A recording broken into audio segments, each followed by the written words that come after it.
What's up, guys? Welcome back to episode 5 of the Teach Me Magic series. Today, I'm joined by Arun, who also goes by Goron27 on Magic Online, and we're going to be playing some Simic Ritual for you today. Thanks a lot for joining me tonight, Arun. Yeah, thanks for having me.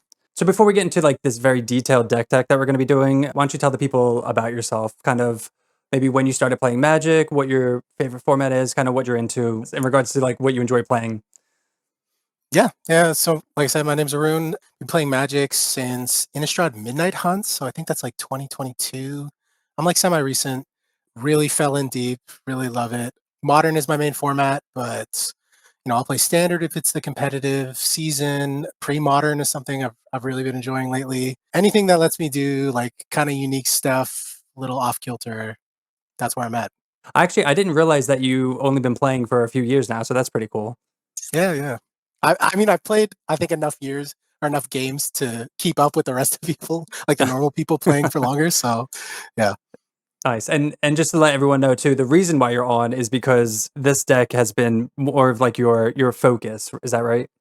Yeah, I tend to really like to hone in on one archetype when I'm playing these competitive formats. And I think I first finished second in a challenge with this list, a worse version of this list, around mid-June. Yeah, and I've just been kind of working on it ever since. More people have been picking it up. It's been cool to see, and I'm really excited to see where it goes in the future.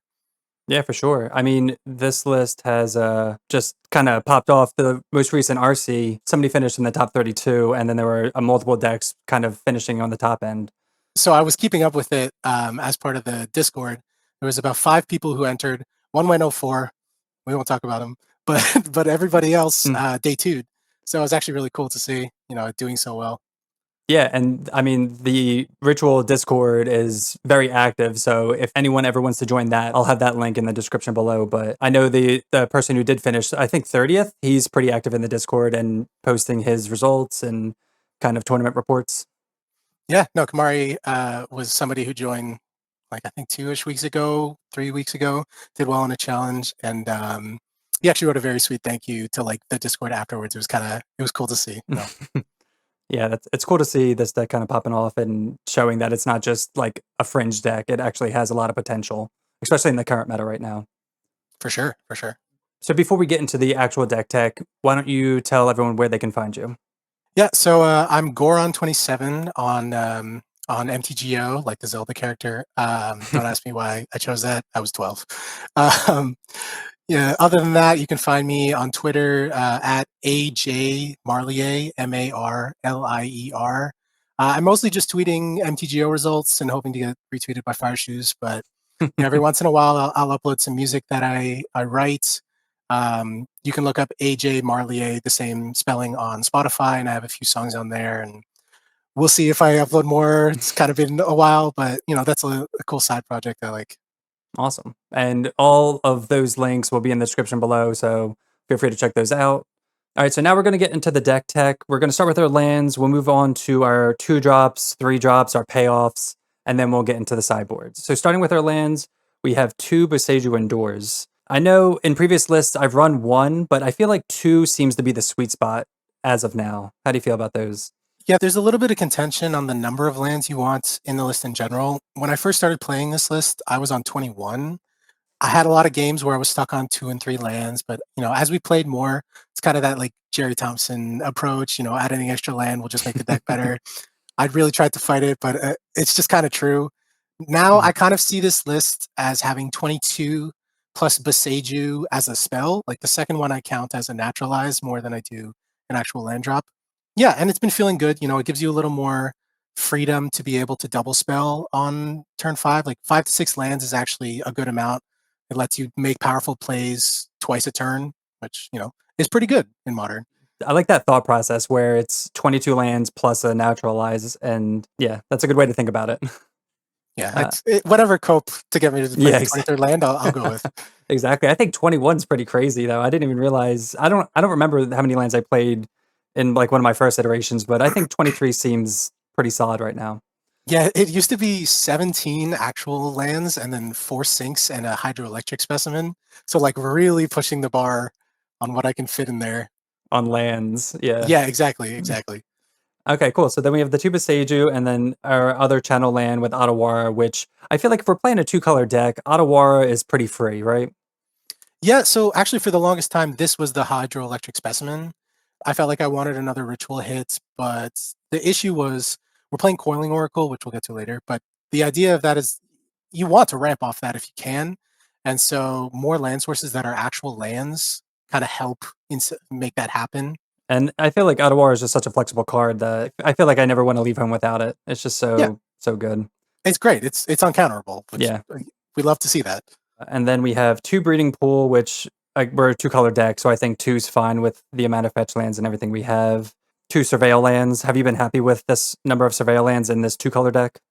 I've really tried to fit in a third because with the way you'll notice there's no one drops in this list. I mean, dismember sort of, but you're not dismembering on one most of the time. And so that means our turn one play is usually a Surveil land, which means, later down the line, we only really get one more Surveil to filter through some bad draws.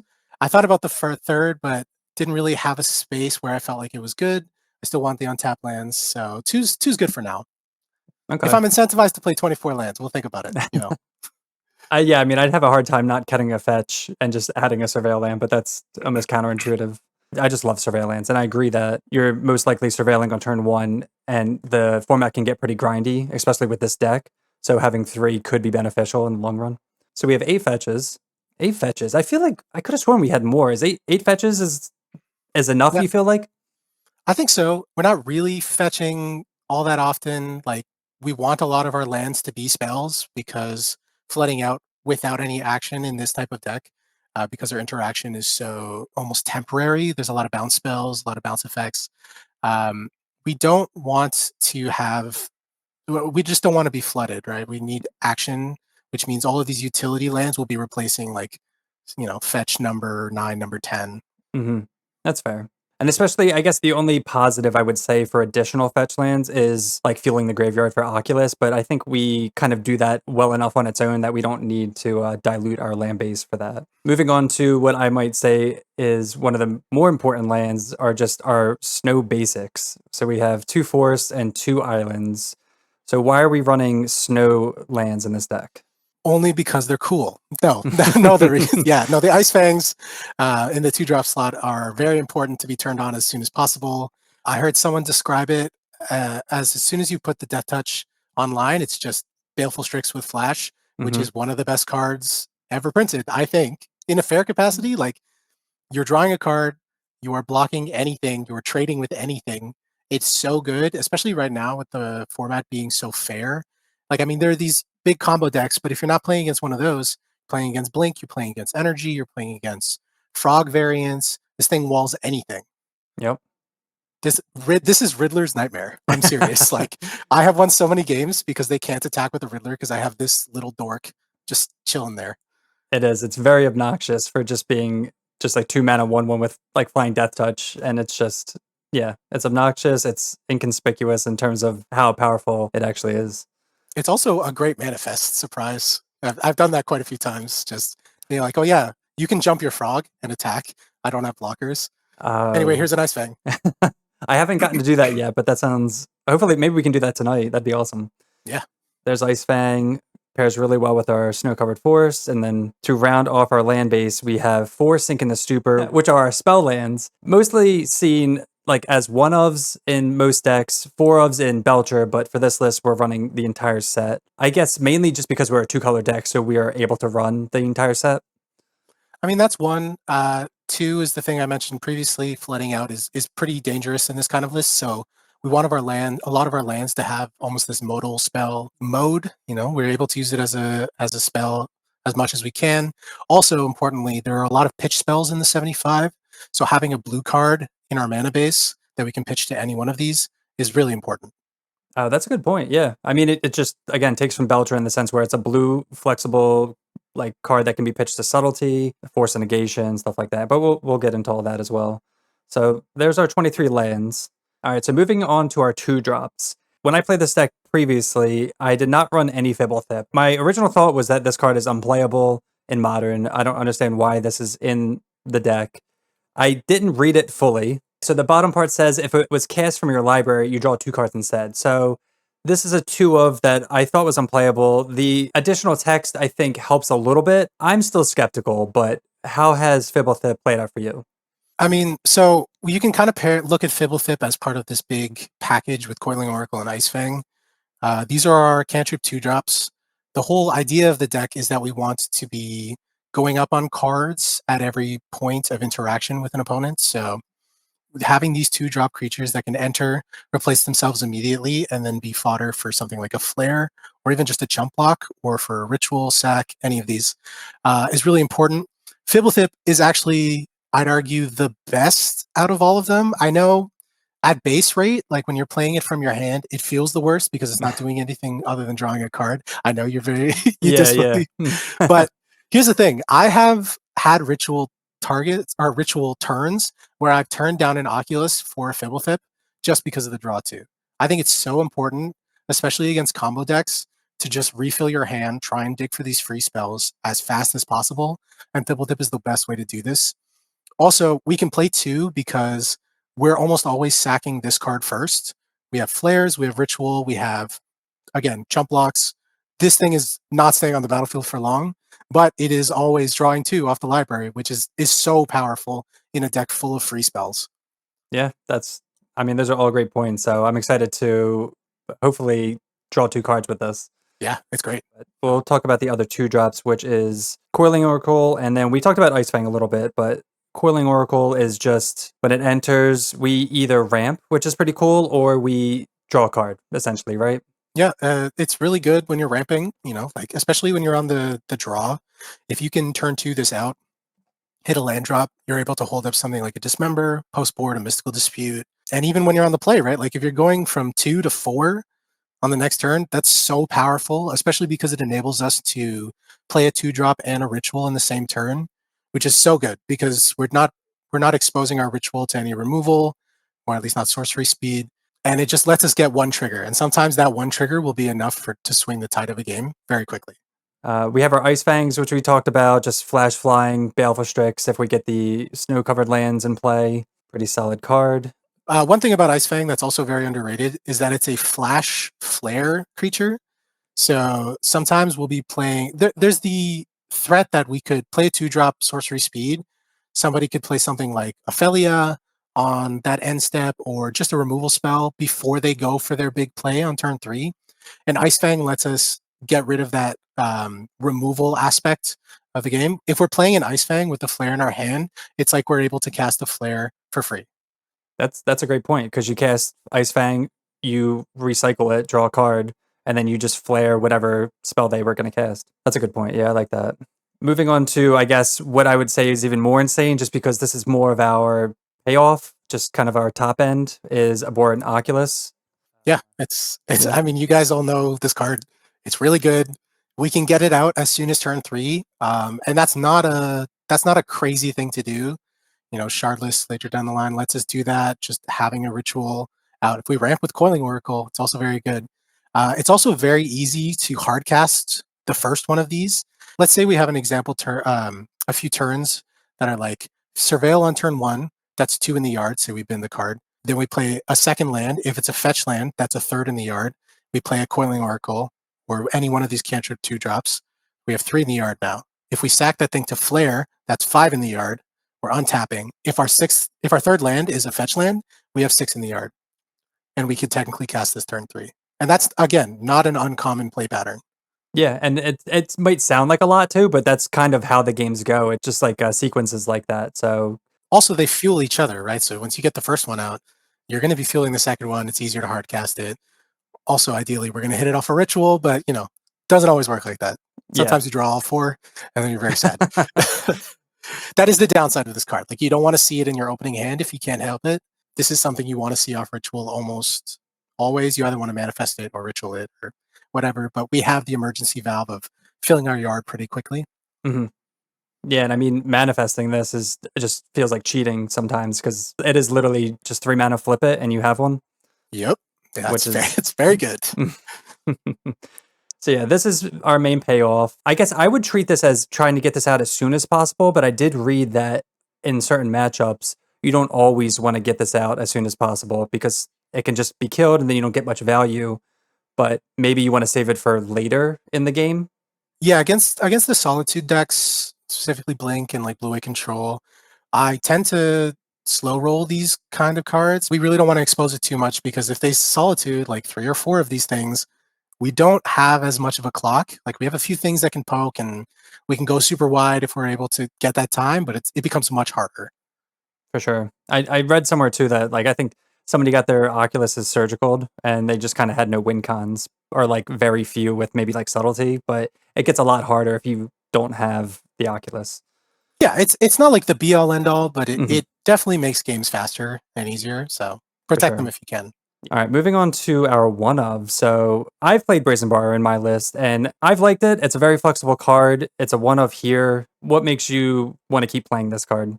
I love this card in this list so much. It's kind of like this. I mean, I don't know if you played Legacy a lot, but it's the same idea of like it's kind of the glue card that can just get rid of any problematic stacks permanent. So, if we're dealing with something like a Graph Digger's Cage, we're dealing with Blade of the Blood Chief that came down too early for us to counter. I've even bounced Quantum Riddlers off of this just to reset and then have a counter backup now that I have accrued more resources. It's so good. I try not to think of it as a ritual hit because it really isn't. It is the best glue card to your fair game plan. Like you're trying to do the cheaty ritual, get a fast Oculus out stuff. That's great. But your games don't always happen like that. Sometimes you don't find ritual. You need to win games other ways.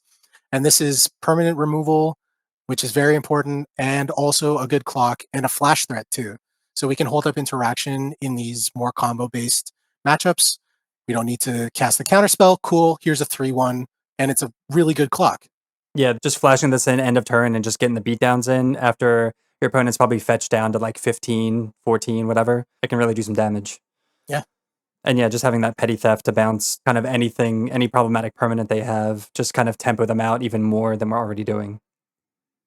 My favorite play pattern with this, and we might see it today if we play a frog deck, is dismembering a frog when they have enough cards to discard and save the frog. They do it, and then you bounce it in the same turn. That's only 3 mana, and it's really easy to do. And it's great because then you just win. Like they're down to 1 card, 2 cards in hand. One of them's a frog that you already know about. You're Hmm. good. I just love bullying frog players. Like Yeah. one of my buddies was a longtime frog player, and I can't let him have a good time. No, man. I feel like everyone's playing Psychic Frog now. It's It's a good card. Like I yeah. don't blame him, but No. All right, so that's Brazen Borrower. Moving on to the best counter spell in the deck in Flare of the Nile, which is pretty much one of the core reasons to be playing these mana dorks, these card advantage dorks. Flare of the Nile, just sacrificing a non-token blue creature and just counter target spell. yeah, I mean, Flare Denial is just as important to this deck as Birthing Ritual is. It's why it was created, like built this way. You're trying to maximize this card as much as you can, and the reality is, like an unconditional free counterspell is really good. Like these cantrip creatures, these 2-drop cantrip creatures, replace themselves on board, so it allows us to cast a free spell without giving up any additional resources on the Yeah, sum, right? Like you're technically giving up the creature you played, and you could draw a land or whatever, but the idea is you're replacing it right away. So this flare denial only costs itself, and that's really good. Like it stops anything. yeah. And I mean, worst case scenario, it's just a good cancel. Yeah, it's super hard castable. I've played through many vexing baubles with just holding this up and being fine. But yeah, it's so good. Free. I mean, obviously, free spells. We have a bunch in this list, but free spells are just always good. Speaking of force of negation, very similar aspect. We don't have to sacrifice a creature, but just having 2 forces just to kind of combat against the combo decks, I feel like is pretty necessary. Yeah, again, like we're accruing so much card advantage in this type of deck that having these pitch spells are it's just much easier. Like we're always going to have 2 to 3 cards minimum in our hand. Ideally, if it's really not going well, you might be stuck. But Hmm. ideally, you're going to have the 2 to 3 to choose from to pitch, and like this will almost always be online. And again, very hard castable. It's very easy. We get to 5-6 mana, and this is your double spell protection spell, and you're great. Yeah. Next, we have Harbinger of the Seas, which I've been cheesed out by this card so many times. It's terrible, but I think being able to ritual into this and they just don't expect it, or just casting it. Are you a big Harbinger fan in this list? Yeah, love it. It's again probably the second level threat in this kind of list, like your main game plan is Oculus. Your second game plan is probably just playing a tempo game. Your third game plan is just blood mooting them out with this Harbinger. It's great. I'm sad that people are starting to get wise to the whole you can't respond after a ritual trigger resolves thing. Hmm. Because early on playing this deck, nobody fetched in response to a ritual trigger. You get them with the Harbinger, they're like, oh, I'm crying. It's over. They don't do that as much anymore, but it's still really good. Like, and the thing is, we're playing two main. You'd think, oh, maybe it's you got to choose that for certain metas. No, this card makes people respect it in open deck lists and in closed deck lists when you're playing online. Um, you can get decks like Boros. If they don't fetch correctly, you can cut them off one or both of their colors. I've won games against Prowess where they fetch steam vents, or like Thundering Fall steam vents, and they just couldn't play the game because all their good cards are red. Yeah, this card's great, and I really like it as well. And like you think of it as the full lockout, and that's really good. And like, yeah, that's great main focus. But getting a 2 to 3 color deck off one of their colors, especially if it's a removal color, is so good. It just lets us play this. Then we cast like something like an Oculus. We cast something like our Brazen Borrowers, or just more cantrip creatures get a birthing ritual going, and suddenly their hand just becomes way more awkward because they're cut off of one color, and it's enough usually. Yeah, for sure. And I mean, with Eldrazi being very popular, Amulet for some reason being like the most popular deck in the latest RC, this just hoses that. I mean, Goryo's being like a very greedy 3-color deck. So the only thing that can stop this is Solitude. And then hopefully leading up to this point, we might have like a sack creature so we can play Protect the Queen and just keep this alive and keep them locked out pretty much, right? Yeah, turn two cantrip creature into turn 3 Harbinger with Flare backup is again a very common play pattern. It's very powerful against these kind of decks. And yeah, if you want to beat Amulet, like this is the deck. You play this 10 out of 10 times. It's great. Yeah. Awesome. So now we have some interaction with 2 Dismember. How have you felt with like this amount of Dismember, just like 2 and not like 1 or 3? It's so we have the third in the board for really aggressive matchups, but it's kind of a necessary evil. Like we're Simic, obviously we don't have great spot removal. When I first started playing this deck, I didn't like Dismember at all. So I was playing Seal of Removal, which is like a 1-mana enchantment. You can sack it, bounce a creature. That didn't end up being good enough. It's also a bad shardless hit, but Oh, true. yeah, it's just kind of one of those things you gotta eat. You be like, this card will be good if I see 1. If I see 2, I have to be playing pretty well to like not die to it. But it's a necessary evil. We have to do it. We don't have a plan for Ragavan. So I was just gonna say Ragavan just so annoying, and then I mean end of turn Philia, like just they're gonna flash it in, you kill it, and then like that there goes their game plan because they need Philia is like their engine for the most part. So being able to get rid of that or just a frog if they don't have enough cards to pitch, I think is really important. yeah. And then also just doing the trick with Dismember and Brazen Borrower is also really nice. Our first elemental, still more interaction. We have 1 endurance. I've seen lists running upwards to 2, but obviously we have some in the sideboard. With how popular graveyard decks are right now and blue decks, do you feel like we should be playing 2 in the main, or you've been happy with just 1 in the main and 2 in the side? So for the longest time, I've actually been playing 2 in the main. This was kind of a new development because I wanted to include the 23rd land and still save my Brazen Borrower. A lot of people have been cutting the Borrower to fit the 23rd land, but like I said, I think that card's great. Endurance is good. Like it's a really solid, just fair body. Like a lot of people think of it as, oh, it's graveyard protection first, and then beyond it's whatever, it's upside. But like you play this as a 3-drop flash creature most of the time. It's good. I don't think graveyard decks are as prevalent right now as they were maybe in the past when Grixis Reanimator was a very big deck.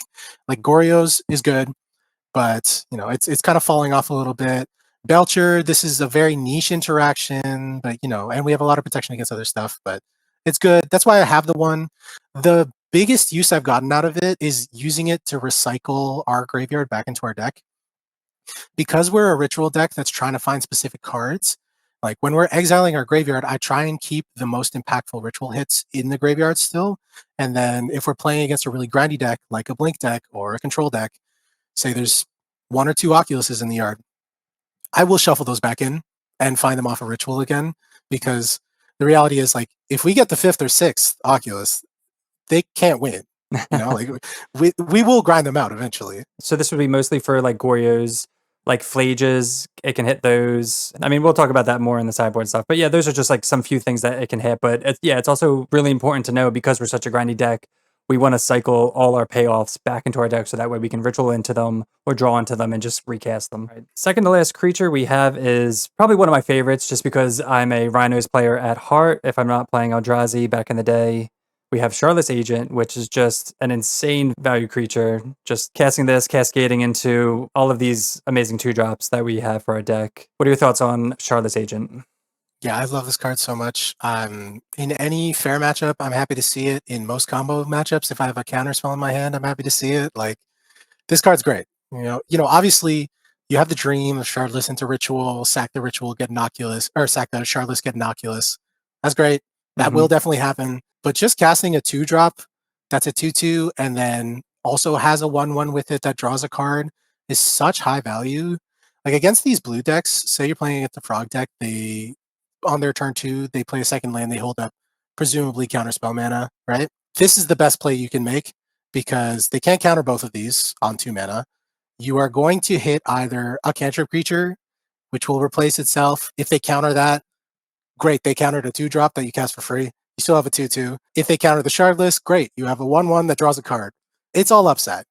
It's also very important to get Flare online. Like if they're holding up a counter spell to counter your creature to get Flare online the next turn, this is great because it'll either get 2 bodies or get a ritual, and then they have to deal with it, and your Shardless will be alive. You'll have the Flare body, etc. So yeah, I love this card.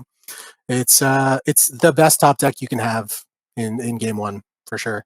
Yeah, it's all upside. It's a win-win no matter kind of what you're doing. So definitely always happy to see this in my opening hand. All right, so our last creature is Subtlety, which is just more potential free interaction. This can hose a lot of decks like Amulet, Neobrand, just kind of slows the game down. Really good tempo card. What do you like to use Subtlety for? 2 scenarios. Like casting this as a 4-drop is such a huge tempo swing. It's a 3/3 flyer. It's going to get in for damage, and if you're playing that tempo game, it's very important. It's also good against the combo decks that you're mentioning, Amulet, Neobrand, all this kind of stuff. But also, it is technically turn 1 interaction for a creature. So when you're playing against a deck like Boros or any of these energy variants, they cast a Ragavan or they cast an Ocelot Pride on 1, and you have a Subtlety in your hand, like you're probably casting that Subtlety. You're pitch casting it. I know you're down on cards, but this deck draws so many cards and grinds so well and is able to rebuild so well that you're okay taking that small card advantage hit if you're stopping a Ragavan on 1. Yeah, and sometimes I feel like it can almost act like a removal because they might just put it on the bottom of their deck. Yeah, this card, Endurance and Flare, are like the reason I'm almost never worried about Flage because we're always going to have something for it. Yeah, that's a good point. All right. Yeah, I love Subtlety. I think it's great. All right, so let's start off with the namesake of the deck, Birthing Ritual.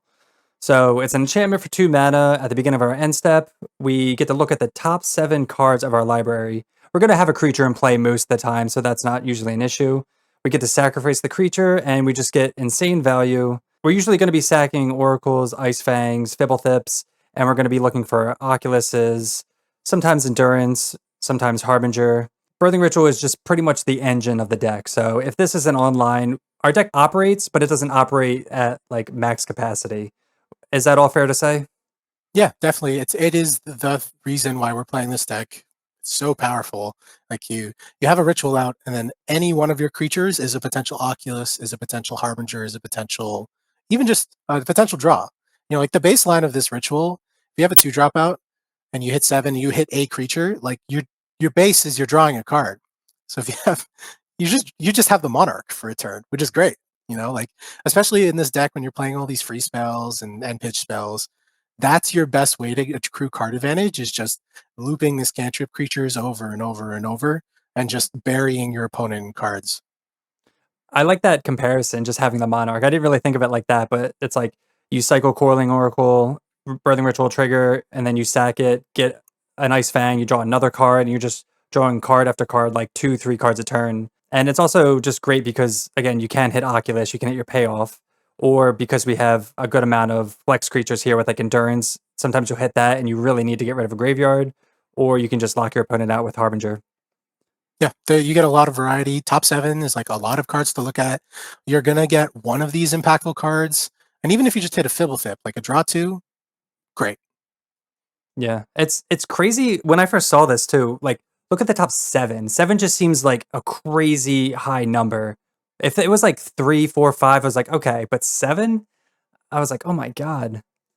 Yeah, it's insane. I only ever whiff on this usually post board when you're bringing in more counter spells and you shave some creatures. Like you have potential to whiff. If you only see a shard list, I guess that's technically a whiff. But even then, like you can sack something, fuel your Oculus for later. It's still a 2/2. Could block an Ocelot Pride. Like there's still upside. Yeah, I've definitely hit Charlotte's off of it. I haven't been happy with it, but you'll cycle an Oracle for Charlotte's, and it's just a small upgrade, but it's something. Yeah, I tend not to do that unless I really need the 2/2 body because Shardless is so much better as a draw. But yeah, like you just have so many options. You're gonna hit something that you want. Yeah, and that's good to note. You don't always have to take it. So if you want Charlotte's in the deck and there's not like an Ocelot Pride that you have to block, so just keep that in the deck and hopefully draw it later. All right, so moving on to our sideboard, we have 4 Consign to Memory. Eldrazi decks are pretty popular right now. So you can bring this in against Titan, you can bring this in against Storm. These are like potentials, but like, do we really need to bring these in against those decks? Or like, what do you kind of value Consign to Memory for?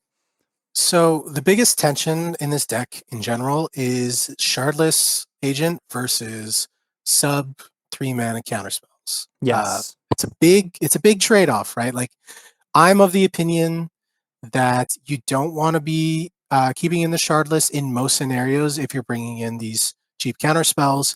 So if I'm bringing in Consign, I have to think of it as a minus Shardless game as well. Because of that, I don't bring it in all that often. Like I'll bring it in against Eldrazi decks, which I think is the main reason why it's there. I'll bring it in against Storm. I don't think it's like super valuable, but it is something. Right? If they go for a empty the Warrens line or a Storm Scale Scion line, like it's more powerful, but you can't counter the Ral triggers, so it's kind of hit or miss. But I don't bring it in against Titan. I don't bring it in against any Saga decks, really. I mean, Brute Scale, but that's an Eldrazi deck, so that Hmm. doesn't count. Yeah, it's a very specific use case I'm looking for. Because otherwise, I think Shardless value is just much more valuable in the deck.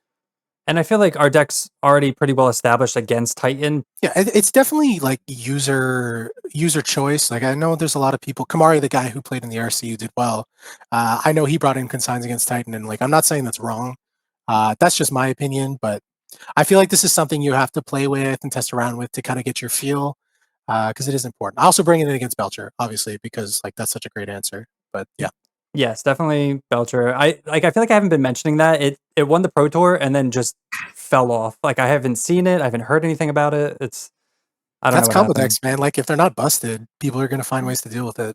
Yeah, so that's consigned to memory. Basically, if you're a blue deck, you're playing at least like 3 to 4 of this in the sideboard. So Eldrazi's popular enough to where that's like warranted.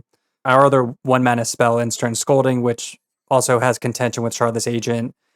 This, I'd say we bring in against Energy, Prowess, other kind of small creature decks. Is that right?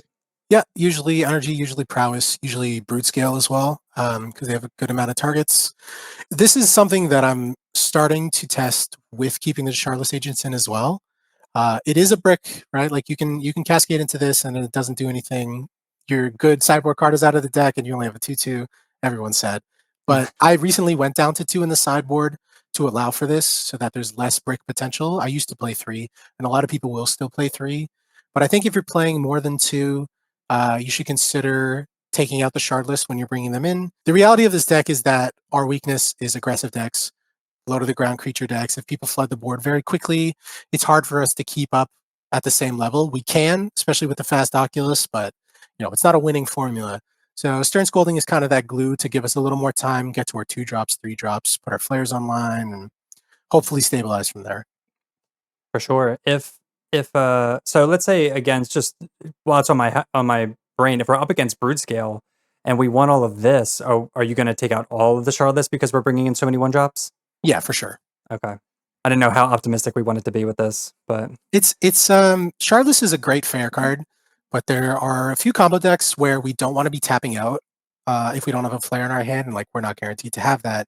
So in those kind of matchups, Shardless actually loses a little bit of value because a 3-mana sorcery speed play, well, it gets you cards maybe, or it gets you a ritual maybe. It's not a defensive play, and we need to be defensive in those kind of matchups. Next, we have 3 Mystical Disputes. Pretty obvious. Just bring this in against blue decks. Yeah. Right.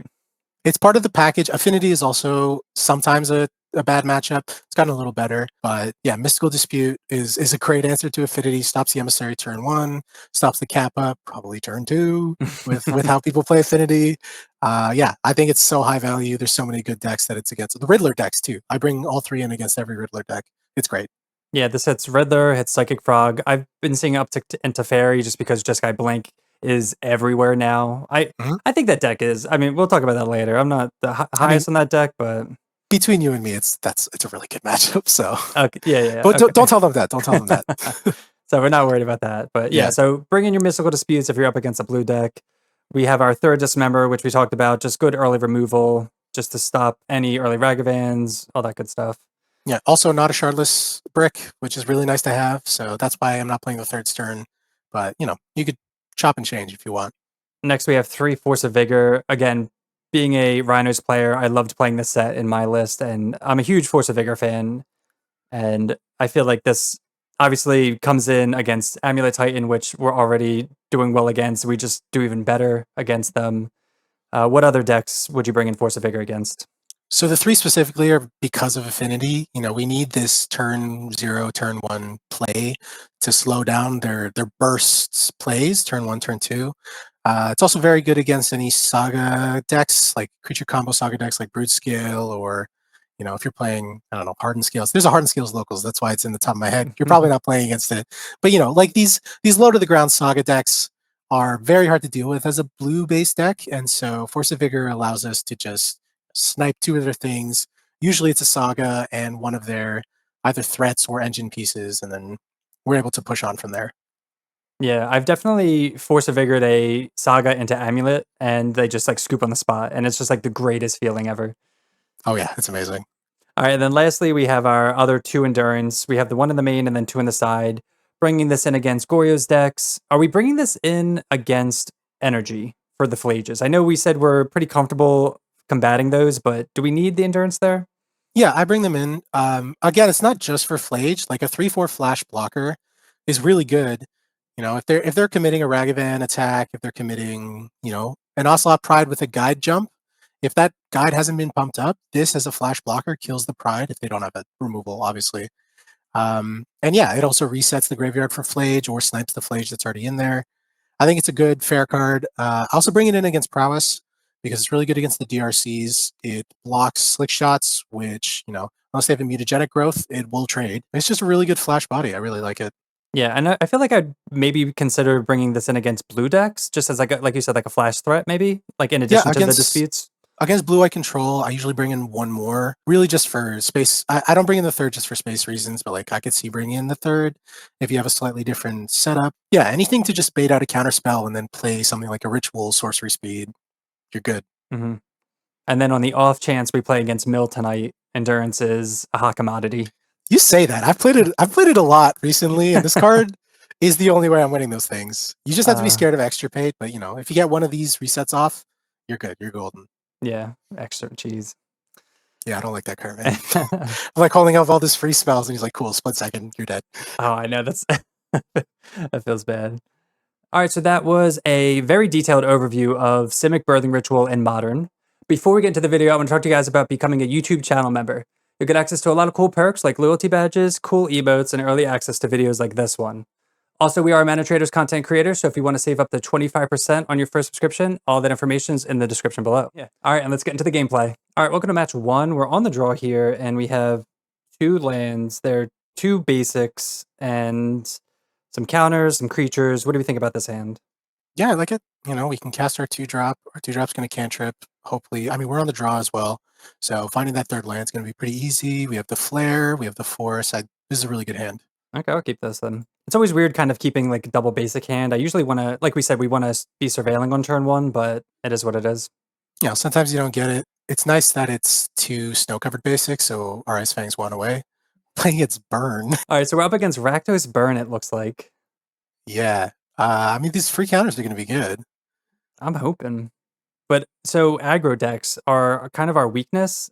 Like, I mean, I didn't think about Burn when I said that. I don't think I've played against Burn in like a while, but yeah, are, what are we doing with this? Are we going to force this? Is this I forcible or are think we? I think I'm going to save it for now. My plan with Burn is like they don't have a lot of raw card advantage, so every counter is like gaining life. I want to be able to save my forces every once in a while to pitch better cards. All of these cards in my hand I want to keep. Okay, well now I'm thinking about it. Right. So like forcing that would be a reason, or them having skewer is a reason to force it if we had like considered that. Sure, but they have 4 cards in hand. I would doubt they wouldn't have something. Yeah. This Yeah. is at least a guaranteed force target. I think I maybe force this pitching an Ice Fang. An Ice Fang over Because Brazen Bar. yeah, because we need a clock. And Shardless is a clock, Brazen Borrower is a clock. If we find that third land quick, we can start putting on pressure very quickly. Plus, we have the second Ice Fang, so like we still have our flare. All right. So let's force this.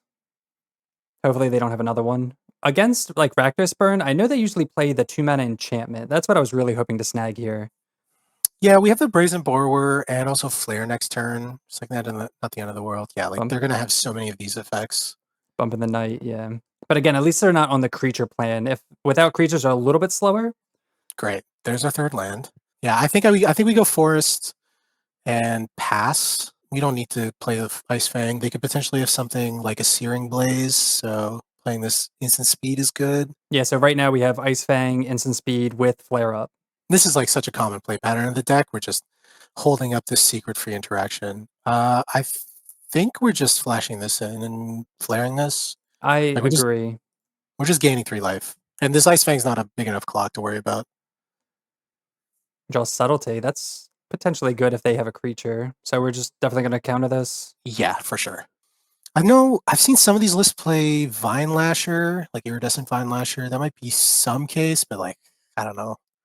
It's pretty edge case. Oh, Flame Rift. Brother, what year is it? We're in like this is a real modern league too. This is in friendlies. Yeah. Okay, sure. Down to 10. I think I want to go Shardless because we have the potential of a ritual. And worst case, we have 3 power on the board, and that's the same as a borrower. We're going to go down to 9. Yeah, we're getting a basic. It's going to be Snow-Covered Island for sure. Yeah, because we have the double blue. Yep. We're not going to have the subtlety online unless we draw another land, which is also bad. So, if anything, we'll just pitch, and we hit an Ice Fang, which is fine. Yeah, it's cards, it's a potential free spell. Sync's great. You know, this is part of the play pattern, right? We can hold up the Brazen Borrower next turn. If they cast something we want to sync, we sync it. If they don't, we cast the Borrower. Another Flame Rift. They only have 1 card in hand though. Yeah. And we're at 5, so that's a double spell. Fibble Thip. We draw the Fibble Thip. My goat. We're not playing you. I'm sorry. Yeah. I think we're just attacking, playing the Hedge Maze, holding up Borrower or Sync. Yeah, I agree with that. I like if we can sync like a burn spell, just especially if it's an expensive one. Yeah, no, that's gonna be great. Yeah. We die to 2 1-drop burn spells, and we win if they don't have that. We're gonna graveyard this. Yeah. This is the penultimate turn, right? Like either we lose or we win. Yeah, yeah. But they didn't play anything. Oh, it looks like they're flooding out. I think we win now. So now we're gonna just flash and borrow. Yeah, end step. And this is why I like Borrower. Like it's not synergistic with the plan, but it's just a good, fair tempo card. Oh, they have the Searing Blaze. Okay, that's fine. Down to 2. Yeah. They're not dead now, but they can't fetch, and we have sync. So... Oh yeah, true. So sync. But so the problem is if they draw any burn spell, they can just recast it though. If it's a 2-drop burn spell, they lose because they can't fetch. Yes, if it's a 2-drop. If they draw a lightning bolt. So what's nice too is we have this 5th land. So yeah, obviously attack, and then we can play the land, play the Fibble Tip, try and dig for a real counter spell, and still have sync up. Okay, so let's play Beseiju. Oh, okay. Now we hope. Yep. This comes down to this. Will they flood? Nice. There we go. Okay. That was close. Yeah, these burn spells are kind of scary, but you know, if we have enough counter spells, they're going to run out of gas very quickly. And we started with 2 lands, and we ended up with a lot of lands. Yeah. You find a lot because you're drawing so many cards. Like, think about it. We drew off 2 Ice Fangs and a Fibblethip. It's a lot of card advantage. Yeah, so against Rakdos Burn, I mean, do we have anything? I think I'm probably bringing in Endurance Okay. because it's a flash threat. I think our main game plan is we're going to be holding up counter spells and then flashing in threats when we're not countering stuff. I obviously don't have this like that concrete in terms of a sideboard plan. I didn't really think about this. I like Mystical Dispute. Okay. I know we're only casting it for 3 mana, but the reality is every counterspell is 3 life gained. So having a counterspell for that is probably fine. What do we want to take out? Dismember for sure. I think Harbinger is probably not good enough. Like they're fetching duels, but they also had 2 mountains by the end of that game, so it's not great. Yeah, I agree with that. Subtlety's interesting because it's not really. I'm not convinced they have creatures. I feel like these decks do like they can't not play Goblin Guide. Like that just seems to be. Would you subtlety a Goblin Guide though? I'm not. No, I guess not. But like, would you subtlety a Swift Spear? Yes. I'm assuming that you have to play a creature in a burn deck. So if they're playing Swift Spear and Goblin Guide, would you keep in subtlety for the Swift Spears? Yes. Okay. Yeah. Maybe not 3 though. Like I like Endurance much more. I think we just need to get creatures on board as soon as possible, and having a 4-drop is a little tough. How's this right here? Bring in these 5, get rid of subtlety, 2 dismember, and 2 harbinger. Yeah, I think I like that. Okay. Like Harbinger, you could maybe think about it. It technically turns off fetches for Searing Blaze, but I don't think it's high enough value, like just as a 2/2. So And we can kind of see more of what their deck is. We didn't really yeah, get to see too much. I like this hand. I think this is really good. We have Fibblethip into Flare into Shardless again. We might have to bolt ourselves. Actually, no, we can play Sync turn 1.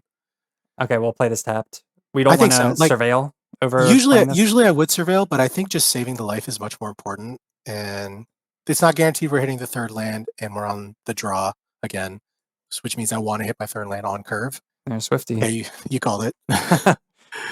Man, subtlety would have been good. Yeah. Yeah, right? Sorry, get in for 1. But yeah, I think we were able to win that game too because we dodged the creature stuff. But we'll be getting our creatures on to block like soon enough. Yeah, Shardless is great for this. Endurance is great for this. Oh, another land. Okay, nice. So now we're playing fetch land.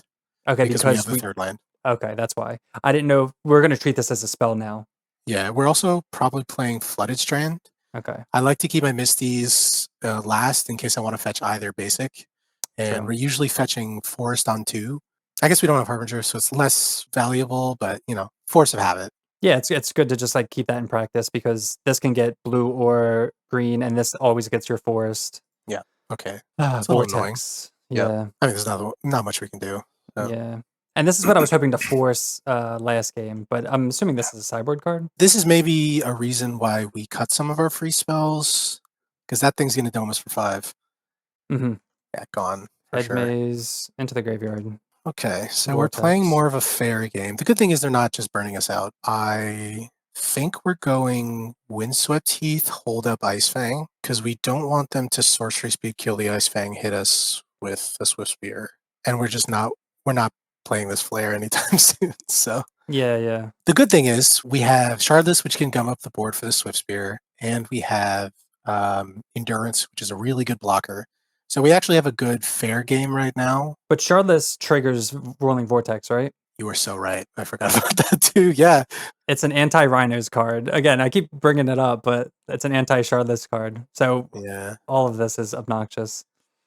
I mean, I'd still think about playing. I mean, I'm probably playing the Endurance first, but the Shardless is still a 2/2. It's something. And there's always game 3. That's also true. Yeah, being on the play really helps. We Oh, haven't gotten that man. yet. This is They good just- though. They're putting in burn spells to get prowess up. We're going to chump block. Yeah, we're at 9. And we're just going to get a basic island with this? Basic a forest. basic forest, yeah. Yeah. And hopefully, I mean, they're not going to spend their mana killing it, so. I mean, they could bolt it, which would be good for us, I think. We're saving 3. They are. But then we're going to take, oh, man, they just had like the nuts, huh? That's fine though. Like, if they didn't have bolt, we would have taken 3 anyways. We're taking 4. Yeah. But like, And we draw another land. But they have 0 cards in hand. We drew off the Ice Fang though, so we get 1 more draw. Oculus. Cool. I think we're not drawing what we want. Yeah, the problem is this Vortex is also killing us. We're dead to any top deck. I think we're dead to any fetch anyways, right? Yeah. So we go to 1, and then we... Because we fetch go to 2, that goes to 1, endurance. I don't know. Do you just want to draw with Fibblethip and just see what we draw? Sure. I think we're I dead. don't know. So yeah. Yeah.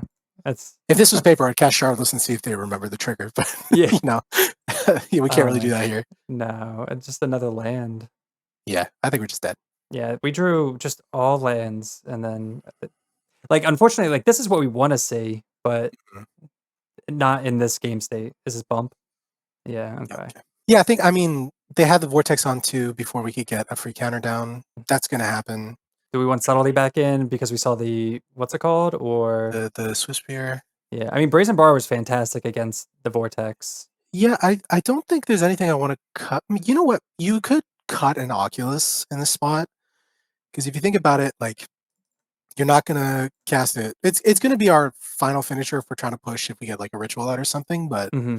you're not casting the second Oculus, and we don't need to see a second. So I agree with that. And they're not playing swamps to where Harbinger would be something, but I feel like that's still too cheesy. Like that's not worth it.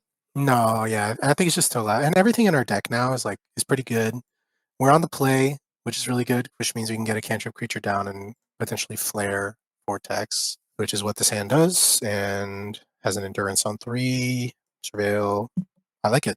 Yeah, pretty good keep. We can Oracle on 2, and if they go to Vortex, we flare it, and then we have pressure with endurance and subtlety. Yeah, we might have to deal with a Swiss Spear on 1, but that's fine. Yeah, because we don't want to pitch any one of these, I guess. We're just going to surveil turn 1. Yeah, I mean, like, if we draw a blue card that we don't care about, I think it's probably a no. My gut is no as well. It's a blue card, but like they're going to get the Swiss Spear down, and we already have this into flare. I mean, if we get endurance down on turn 3, Swiss Spear doesn't do much, so I'm not worried about it. Yeah, I like that. Also, we're not drawing it this turn, so it's not subtlety fodder anyways. They go foothills, fetch. Hopefully it's just burn spell. Oh, that's really good. I'm actually okay with that. I'd take that over a Swiss Spear. 100%. Another Oracle. Are we just going to get an island with this, or do we want to play the Otawara? I think we get island. Otawara could come up if we just get flooded at any point, so just save it until last. Oh, you know what? We can't hardcast. Getting the island, we can't hardcast endurance. Yeah, I still take that. Okay. Like, I think I'd rather save the 2 life. Oh, yeah. If we only had the Delta, we could only get the island. That's right. Yeah, we'd have to get breeding pool. Oh, there we go. Beautiful. See? Always have it. Yeah. This is why I love calling Oracle. Like, it gets you out of some spots just by giving you the extra shot of mana. It's great. Now we can cast Subtlety next turn. Yeah, that's gross too. And it's if we can get a Ice Fang. Is this Vortex? Come on, Vortex. Searing Blood. Okay. I think this is the one where if we counter it... Yeah, so if we counter it, we just save ourselves 3 life. But we're still getting rid of the creature. So I kind of don't mind this. And I want to... I don't know. I think we're okay with it. Yeah. You can just let it resolve. I think they could be tanking, like banking a Vortex. Next turn, we get the option of holding up Endurance or holding up Subtlety Flare. Mm-hmm. Just, like, we're getting rid of a 3-power creature, but, you know, if it's to kill... We can also just hardcast Flare, actually. Yeah. Okay, great. So the Otawara prophecy just happened. We're flooded. So we're keeping that Otawara as a spell. I think we're just Flooded Stranding, passing the turn. And just holding up all interaction? Yeah, if they cast a spell that we really care about, we'll Flare. If not, we'll Endurance. If it's a creature, we're Subtletying it. I kind of like countering this because of Skewer now. I'm probably playing this Endurance unless I really have to, and I don't think this is enough. I think we need a clock. Okay. Like, they're at 18. They have 5 cards in hand. We need something to put pressure. I guess they have enough cards, so all these 1-drops are pretty repetitive. 2-drop? There we go. Great. So we're flaring this for sure. It's bad for us in that we can't present the clock this turn, but it's, you know, that card sucks. So we have to. And then we're going to surveil here. Yeah. Surveil, land to the yard. Yeah, for sure. Another land. God. Yeah, this is the downside of the 23 lands. Like, we flood a lot more. I'm playing this probably tapped and doing the same thing. I don't think the 2 life is worth the double spell. There was maybe a world where we Oracle play Otawara Endurance, but... Okay, there's nothing, so now we're going to flash an Endurance. They played a land this turn, so they could have Searing Blaze, but that's not going to kill our Endurance, so that's good. Nice. Great. So we go Oracle. Well, I get to tap first. I like Oracle first, see what we hit. Okay. We could potentially hit another land untapped. Finally. Okay, I think we're attacking with Endurance now. Yeah, we need to get some clock on. Yeah, I think we're still holding Otawara for now, and then playing Ritual. And because they don't have Vortex, Flare's good. And Yeah, they're F6 too. So again, you want to hold out Aurora? I think so. It's kind of useless right now, and we're on 5 mana. We want to kind of max out at 6, ideally. There's Great. Oculus. Yeah, we're getting Oculus. We're just closing this game. Sacrifice Coiling Oracle, get Oculus. And, if we have to sack this Oculus to Flare, it's fine. We get the Manifest. It's an Endurance. It's even better. That's a 2-turn clock. Nice. Welcome to match 2 on the draw again, and this hand looks fantastic. Oh, yeah. Love it. Don't even need to spend the 1 life to get the Surreal on turn 1. We're good. Yeah, so we're going to most likely go turn 1 Hedge Maze into turn 2. What's our turn 2 play? Do we run out Ritual or do we want a creature first? No, I usually tank the rituals so that we have a creature out. Looks like it might be Affinity or Prowess. Sorry, it's just got traumatized for a sec. Yeah, I usually like to keep the rituals so I can get a guaranteed trigger. Yeah, so we're surveilling. I think we're probably binning this. We have 2 of that kind of effect, and I don't think we need a 3rd, especially if this is Prowess. Yeah, no 1-drop is nice. It is and it isn't. It means he has a Quarry hand, most likely. Ooh. Okay. Interesting. Now, I'm starting to think this might be Wizards. Watch, we're playing up against like Twin. All right, so we draw a second land. Yeah, so now my mind is thinking this could be Wizards, and if it is Wizards, I want to hold up Ice Fang because they could be holding up Counterspell. Yeah, Snow Covered Island's fine. I actually probably would have played a fetch. I know you kind of did it because we have the option to surveil if they play something. I mean, we're probably playing Ice Fang anyways. So my thought process was I wanted to play Oracle main phase because, well, it's like twofold. Like we can flash this in or we can make them not fetch a surveil land. What are your thoughts on that? Do we care about that? I don't think we care about that. I think it's much more important that we make their mana spending awkward. If they're a control deck, a blue-based control deck, you want to make them counterspell at awkward times. That's fair. And we're not going to run out Ice Fang now, are we? No. We're waiting until they're end step. Okay. There's also the opportunity that if they cast something we care about, we can flash in the Ice Fang to try and spike a Flare Denial. Okay. That's something that could be legit. Yeah, them fetching Thundering Falls means that this is probably Wizards. Which Charlotte's Agent is probably solid against them. Oh, it's Grixis Control? Yeah, I think we're flashing it. Ooh, okay. Oh, we wanted to do that before. I think, yeah, just in case we spike Flare, because Tamiyo's a good enough threat that I'm worried about. Okay. Are we going to end step this, right? Yes, we're unstepping it. They probably had a counterspell anyways, so it's not the end of the world, but we'll see. I don't think they're going to counter this. No, they're gonna. Bowmasters. Ooh, okay. That's tough. Yeah, so it is Grixis Control. Bowmasters is one of the cards that's pretty problematic into this deck. You have a lot of card draw. Trying to. And a lot of 1/1s. Yeah, a lot of 1/1s. Coiling Oracle is nice. It doesn't draw. I think we're probably. So they're tapped out. And against these blue control decks, Ritual's very good. So I think we're actually playing a fetch land and then playing a Ritual. At worst, they force it, but they're down to 2 cards. They do have a Tamiyo, but it's a good card advantage play, and that's how we win these games. We just go up on card advantage. All right, so I'm going to play Ritual before I play the land. Yeah, I don't think it matters. Okay. We're not in a days format, so I think you're fine. I always consider it just because they're if maybe they're missing a land drop and I want to do X, Yeah. No, I think this is really good. And it's good that you played the Flooded Strand because we're probably going to want to fetch basic forest. This is a matchup where Harbinger is really good. So this will be good. Shardless is also nice to have. Yeah.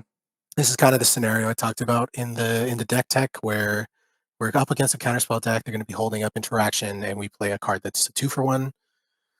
Ironically, we don't want to hit a ritual off of it this time. We want to hit specifically Oracle. If we hit a draw creature, it's going to die to the Bowmasters. But we're surveilling with this, right? For sure, yeah. Okay, so we don't want that. Yeah. Not with the Bowmasters out. Okay, so that's nice. That's actually really good. What do we think they're representing? They could represent Flame of Anor. They could have Subtlety. They could have Double Spell, Counterspell.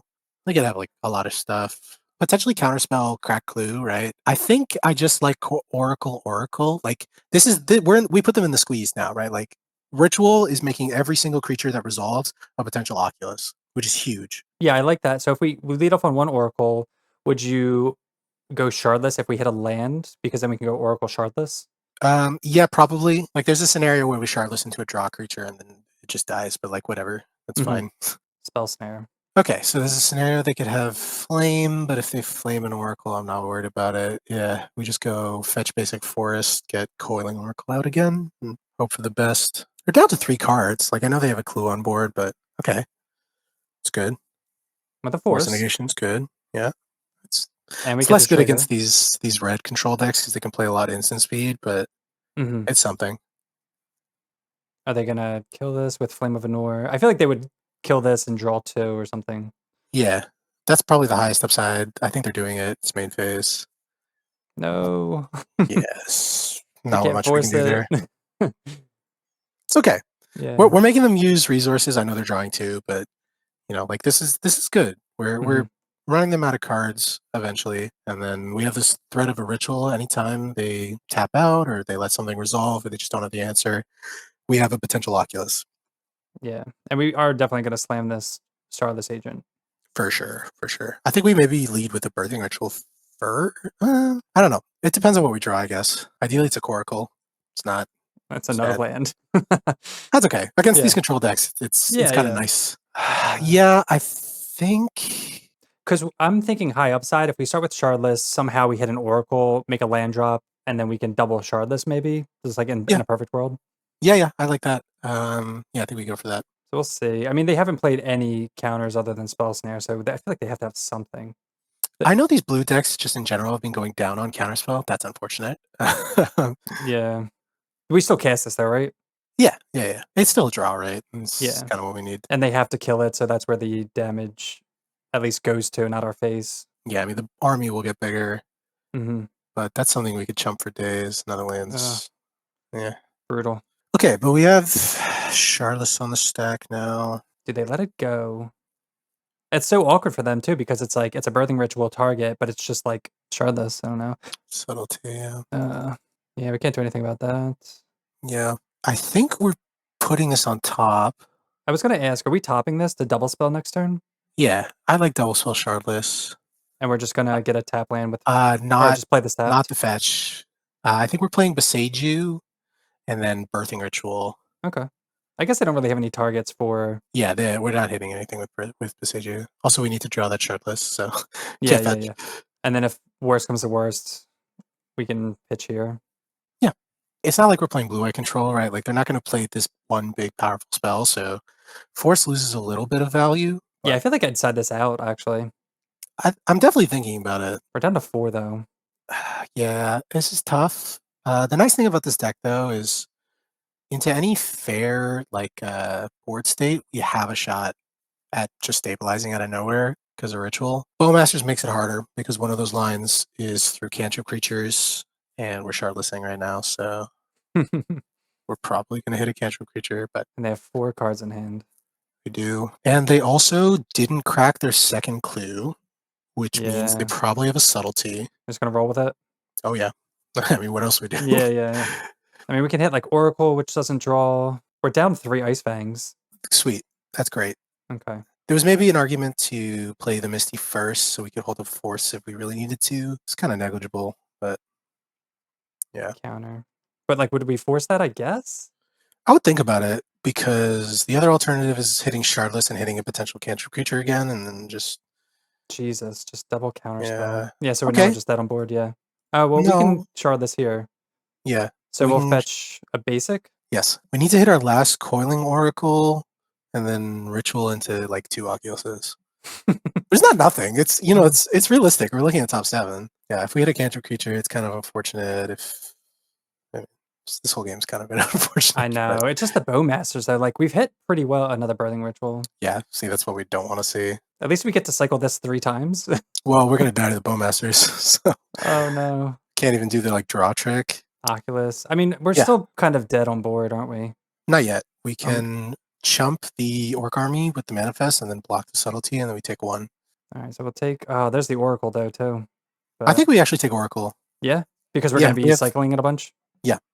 Even though we see It's- 2 Oculus here in the top 20. It's the only card advantage that's not drawing, and I think we just take that. Okay, I like that subtlety. Sure. There you go. Where's your Oculus? And think about it, we're looking at top 21. We're gonna see almost all the Oculuses. The Oculi. Oculi. And there's yeah. another one. Nah, we're keeping that in the deck. It's just cool that we saw all like 4. Yeah, exactly. That's You great. see a lot. And what sucks about playing against this deck is the fact that they do have Flame of Anor, which perfectly answers Oculus. Again, this is like not a very common matchup, so maybe some things in the list kind of could be better, but Modern's like that, right? You gotta cover whatever corners you think you're gonna see, and then die to the ones you didn't think about. Yeah, it's kind of weird. Our both matches so far have been like fringe decks. So technically not dead on board, but they have 3 cards in hand and 2 clues, and they're playing a control deck. So not optimistic. We have a force. We have 1 force that we can think about. They draw with a clue. That's a good sign. I could see them cracking second clue, flipping Tameo, getting Flame of Anor, killing the Oculus. I feel like they should get in with everything, right? So they're sacking their subtlety if they do that, but I think they're okay with that. And we're just gonna block here with Oculus, block here with Manifest. Yep, take 1, go to 2. They probably flip Tameo. Double crack me? Oh no, what is this? Is this Flame? Oh, it's ninjutsu. Oh, we're dead. All right, cool. We can't do anything. No. Oh, dude. And this is like a 1 or 2 of too. This God, I hate dying to like 1 ofs. Yeah. Yeah. They had a really good draw. They definitely did, but we have a good amount of cards to bring in right here, right? So Stern Scolding I'm probably not bringing in. I know they played a lot of creatures that it can target, but they're also control deck. Bowmasters, though, I just feel like Bowmasters like hoses us so badly. Here's the thing. Bowmasters is really good in that one scenario that we just played through where we're trying to stabilize with rituals on board with cantrip creatures. There are a lot of board states where we'll have an Oculus out or an Endurance out or just something where we can kind of ignore the Bowmasters. We're going to keep in the 2 Dismember for sure. We're keeping in the Harbinger. I think we're definitely cutting Force. Okay, what do we want to bring in first? Let's maybe focus on that. So at least the 3 Mystical Dispute. For sure. I like Endurance because sometimes these lists play 1 or 2 Murktide.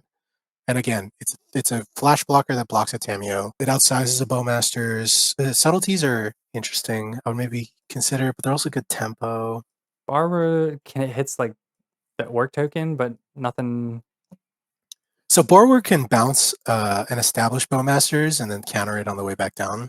True. Like that does come up. It can bounce a flip Tameo, which is very good. I think we're keeping it. I would probably cut the subtleties. They're good in that they're a flash threat, but they're 4 mana. And I think I just want to go lower to the ground against this kind of deck, especially this like blue-red deck where they're going to be double spelling very, very quickly. I think matching them for that kind of play is good. So being able to cast like a 3-drop with a dispute up is better than having a subtlety rotting in your hand, right? What about the 2 forces, 3 subtlety for endurance and mystical dispute? Yeah, I think that's like good. that. This is one of those matchups where Harbinger can just win us a game out of nowhere. So we should try and keep our eyes out for that. Yeah, great. Yeah. Ritual's the best card against them.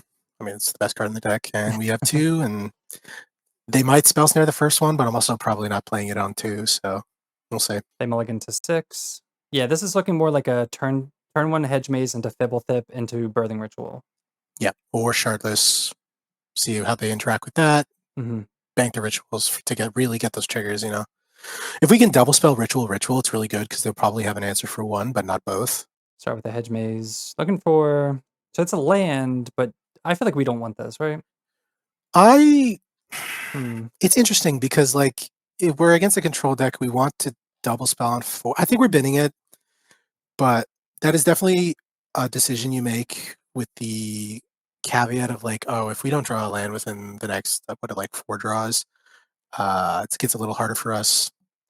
Tameo on 1 stuff. Yeah. I feel like because we're going to be drawing with Fibblethip and we have at least like 3 more looks at a land.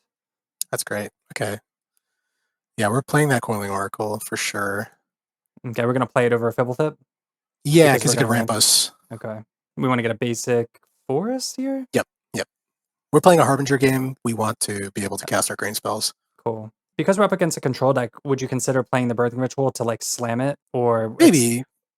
It's interesting, right? Like, I am assuming they're bringing in forces post board. It's something to think about for sure, but I think right now we also ramped, which is like great. Yeah, we can surveil with this. Yeah, I think because we have 2 and we have the ability to double spell and we're ahead on tempo because we started first. I would much rather get some bodies down. Okay. It is a tough call though. Like they did tap out. It's something to think about. Now they have Spell Snare up, but They don't have black mana, which is nice. yes. They've been a Also, dispute, so it's most likely a dispute which Birthing Ritual great. gets around. It could be Spell Snare. Spell Snare is very good against Yeah. us, and like they played it last turn, so they're going to know that there's a lot of targets. Our last game, great. Love We're that. keeping that on top every day. So now we're probably gonna. Do we want to bolt this in first before we play everything? I think we're ritualing first. Do we want to attack first? I guess. Sure. Yeah, because we might flare. Yeah, we're not afraid of anything. Get some damage in. Now we'll Birthing Ritual here. Yep.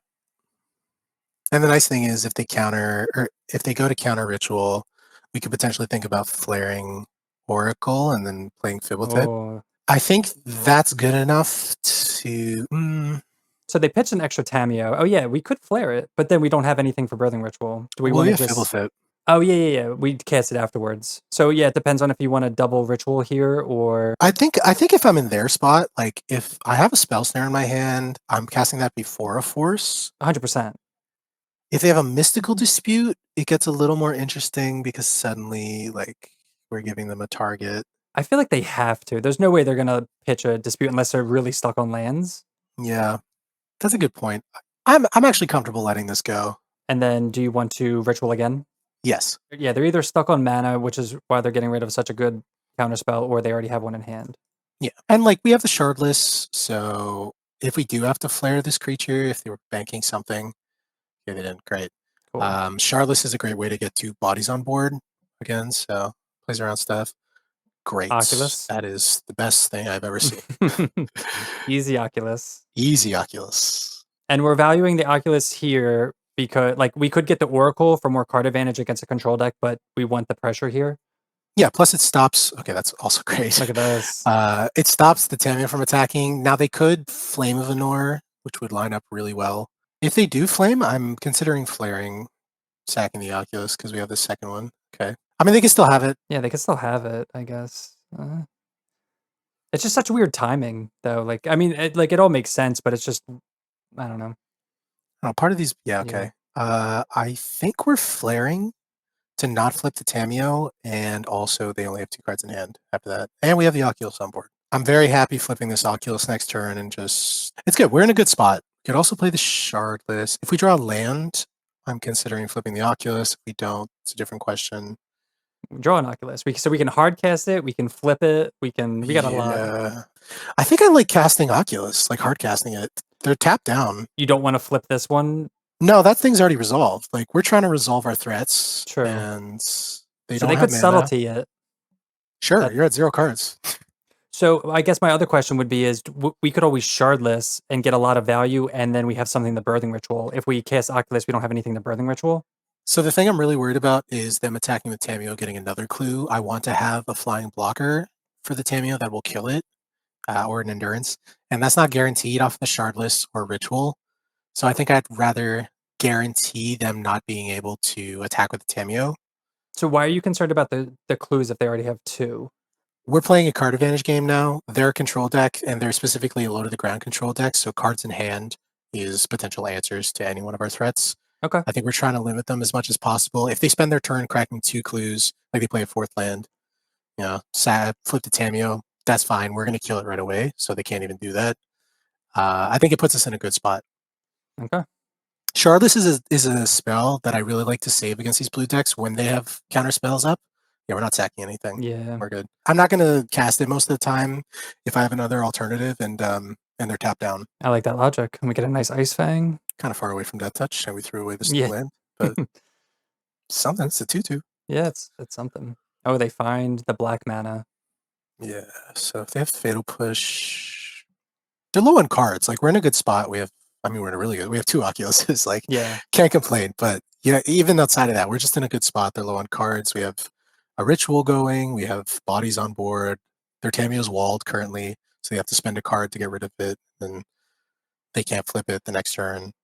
We have the surprise Oculus. Like, there's a lot of good things going. I'd like to really take stock of every single turn where we're at, because Ritual being such a great card advantage spell, like we can flip game plans on a dime and be able to follow those through very quickly. Yeah. And then if we get a land, we get to flip both of these, right? Yeah. And they draw a card, which is a good sign. I'm probably still not flipping. I think bodies committed to the board is better. I mean, like I'm flipping the Oculus for sure, but I'm probably playing the Flip with it as my second one.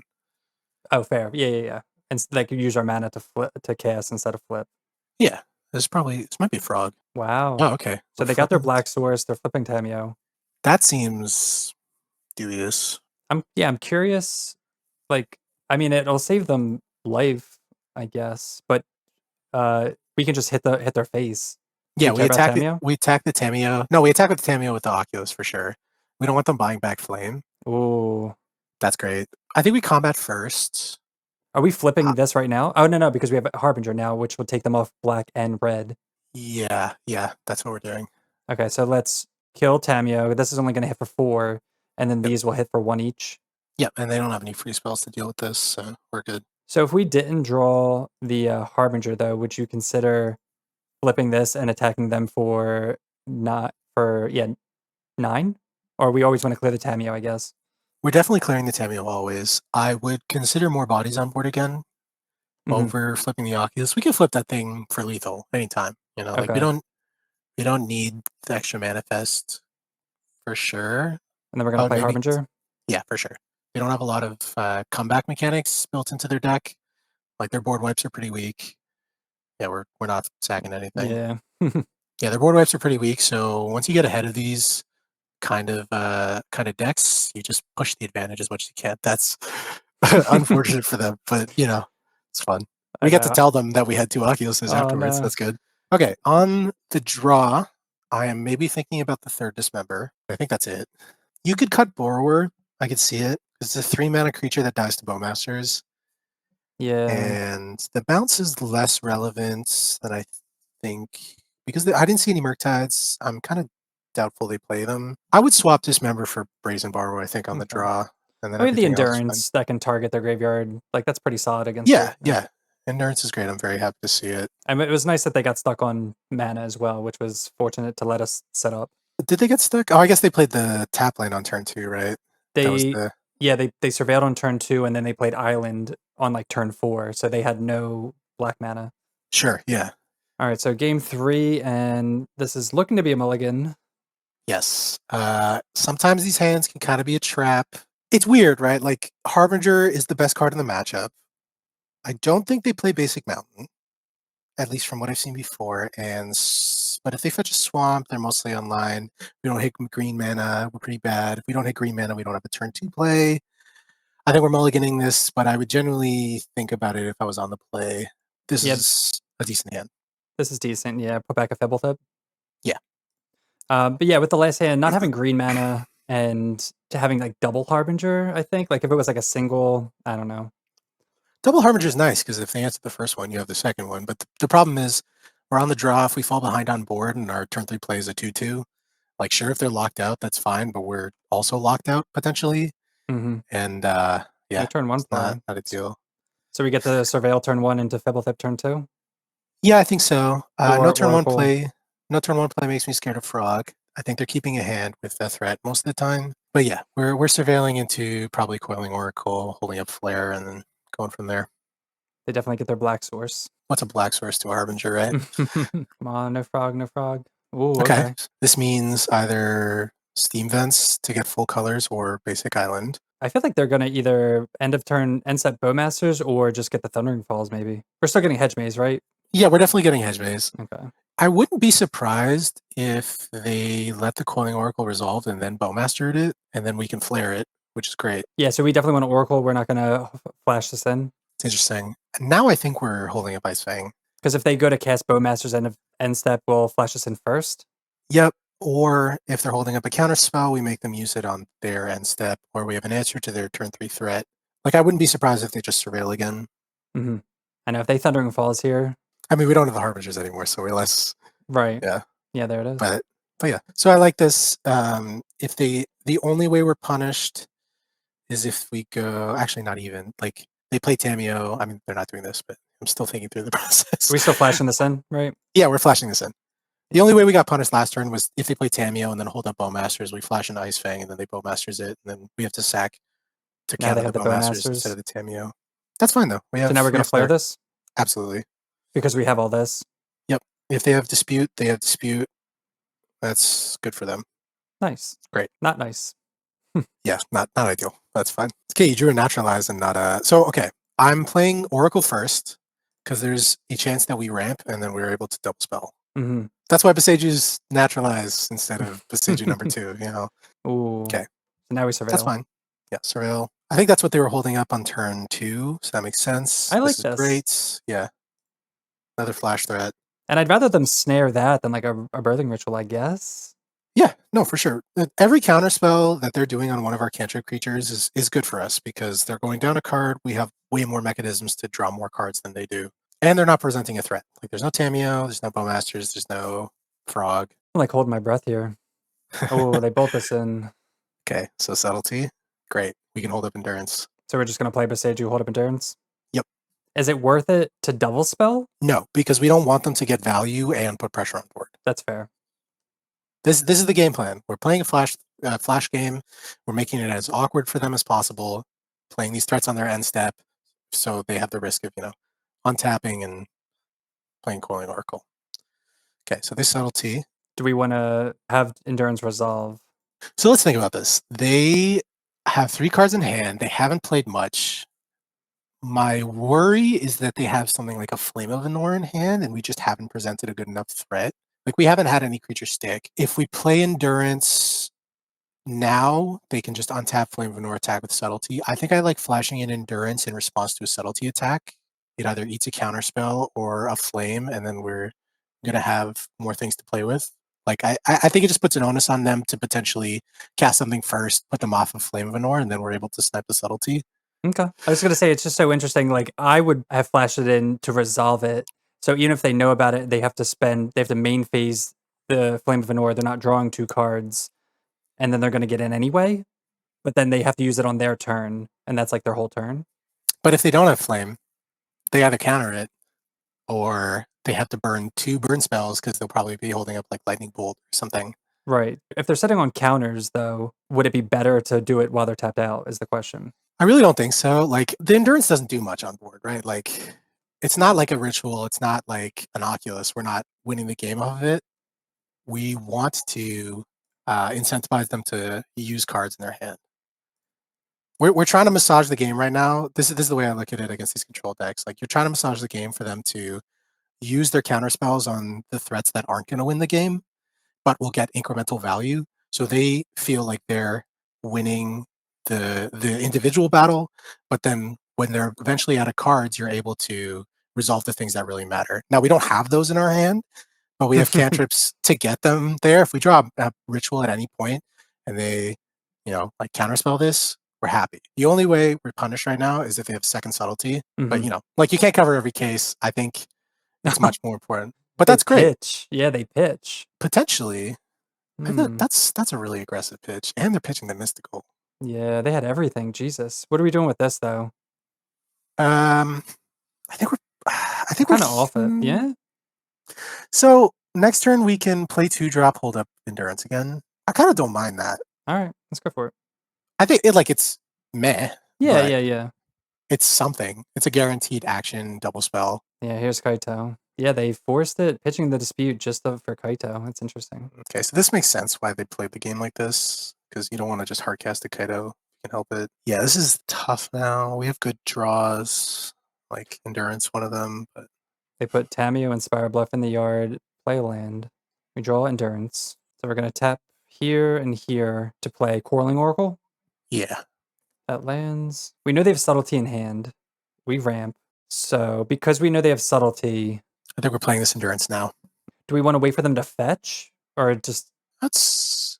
The problem is if they don't fetch, we're screwed. So I think we just do it. Okay. So they have Subtlety Mystery card. Could be Counterspell. Probably Counterspell, which would be, again, unfortunate. No, it's Counterspell. Jeez, man, they literally had everything, man. Okay, but they're low resource now. We have a blocker, so if they want to tap down the blocker, they don't get to draw an extra card. We have a Filthip. We can redraw. All right, welcome to match 3. Yeah, this hand, I'm not liking this hand. No, it doesn't do anything until turn 3. We're on the draw. We need action. This hand's a lot better. Probably put back the second sink. Yes, yeah, I think so. You know, I like sinks in the mana base because they provide some redundancy. We're definitely putting back the sink. But I like sinks in the mana base because they provide a little bit of redundancy to flooding out. But I don't want to have to pay 3 life for my own tap land if I can help it. Oh no. The mirror. All right. Come on. That's good. You know, it's starting to come up now. So people like every time like this always comes up. I hate playing mirror matches. It's just like my least favorite thing to do. It is weird. Especially this one. Yeah, we're gonna surveil on the unstep. It's bad that we're on the draw. That's not great. Mm-hmm. They're gonna bolt in Springs for an Oracle, Fibblethip. Okay. But yeah, it's just like to me, there's so many modern decks. How like what are the chances that we just happen to play against the mirror? Well, people are liking it, man. Like yeah. That RC Houston performance really put people on a little more. Mm-hmm. I like this. It's weird, but this matchup is all about who gets the rituals out. And having another free counterspell for it seems good. Yeah, I can dig that. Are we just main phasing Ice Fang or? I think we're still holding it up. Okay. Probably just shock in Breeding Pool and hold up Ice Fang? Yeah, like it's telegraphed, but we lose to Flare anyways. And this way, at least if they don't go for the ritual, they could Flare at Ice Fang. That means less. Yeah, like the 1 damage is not the turning point. Okay, yeah. Easy force. So I think I'm... Oh, Ice Fang Flare? I think so. I think I want to try and bait a Flare out of them. We could also Ice Fang and then just force. So see if they flare this. They don't. That makes sense. So is it better to force this just because they don't have many forceable targets? Yes. Yeah. I'm still forcing. So we're going to force pitch Harbinger? Harbinger. Yeah. Harbinger's useless. Yeah. And then if they... Oh, okay. This is good. We're up on counter spells now. Yeah, I was really expecting them to do something, but no attacks. Okay, so we know the only thing they could be representing is Dismember. I think we're just playing Shardless. I like Shardless. Are we going to get the forced, right? Yes, because they still have Harbinger's main. We have to respect it right now. Yeah, and if they have one, we want to kind of mirror that. Yeah. Hopefully we hit Birthing Ritual. We're able to flare protect it, but we'll see. Ooh. Great. Hit Birthing Ritual. This is how you win the mirror. You play the Birthing Rituals. Oh, wow. Okay. So now we're going to flare that, pitching Ice Fang. If they have flare, like, good on them. They played really well, but... Nice. Great. Now they can have Dismember, but probably not. Yeah. Yeah, I think if they're going to do that and then we hit... All right, pretty bad. Do we take Harbinger? Yes, because it turns off their endurance for a turn, and then we can just sack it next turn. We still have Coiling Oracle that's castable. I don't know, like it's the lowest impact Harbinger I've ever seen in my life, but it technically still has an upside. Yeah, it's something. I mean, they're very happy that the only thing we found was a Harbinger. It's also just another card in the yard for Oculus, which is relevant. And it blocks Fibblethip, which is... Whoa. Okay, well, now we're playing this game. Who can hit better from Birthing Ritual? I think they're going to hit better. we kind of low rolled. So, Oculus obviously the worst. Let's see, Endurance is also still not great. Okay. So we're both low rolling. Great. They also don't have third land. Something to think about. We draw. Subtlety. Are we playing this like painless?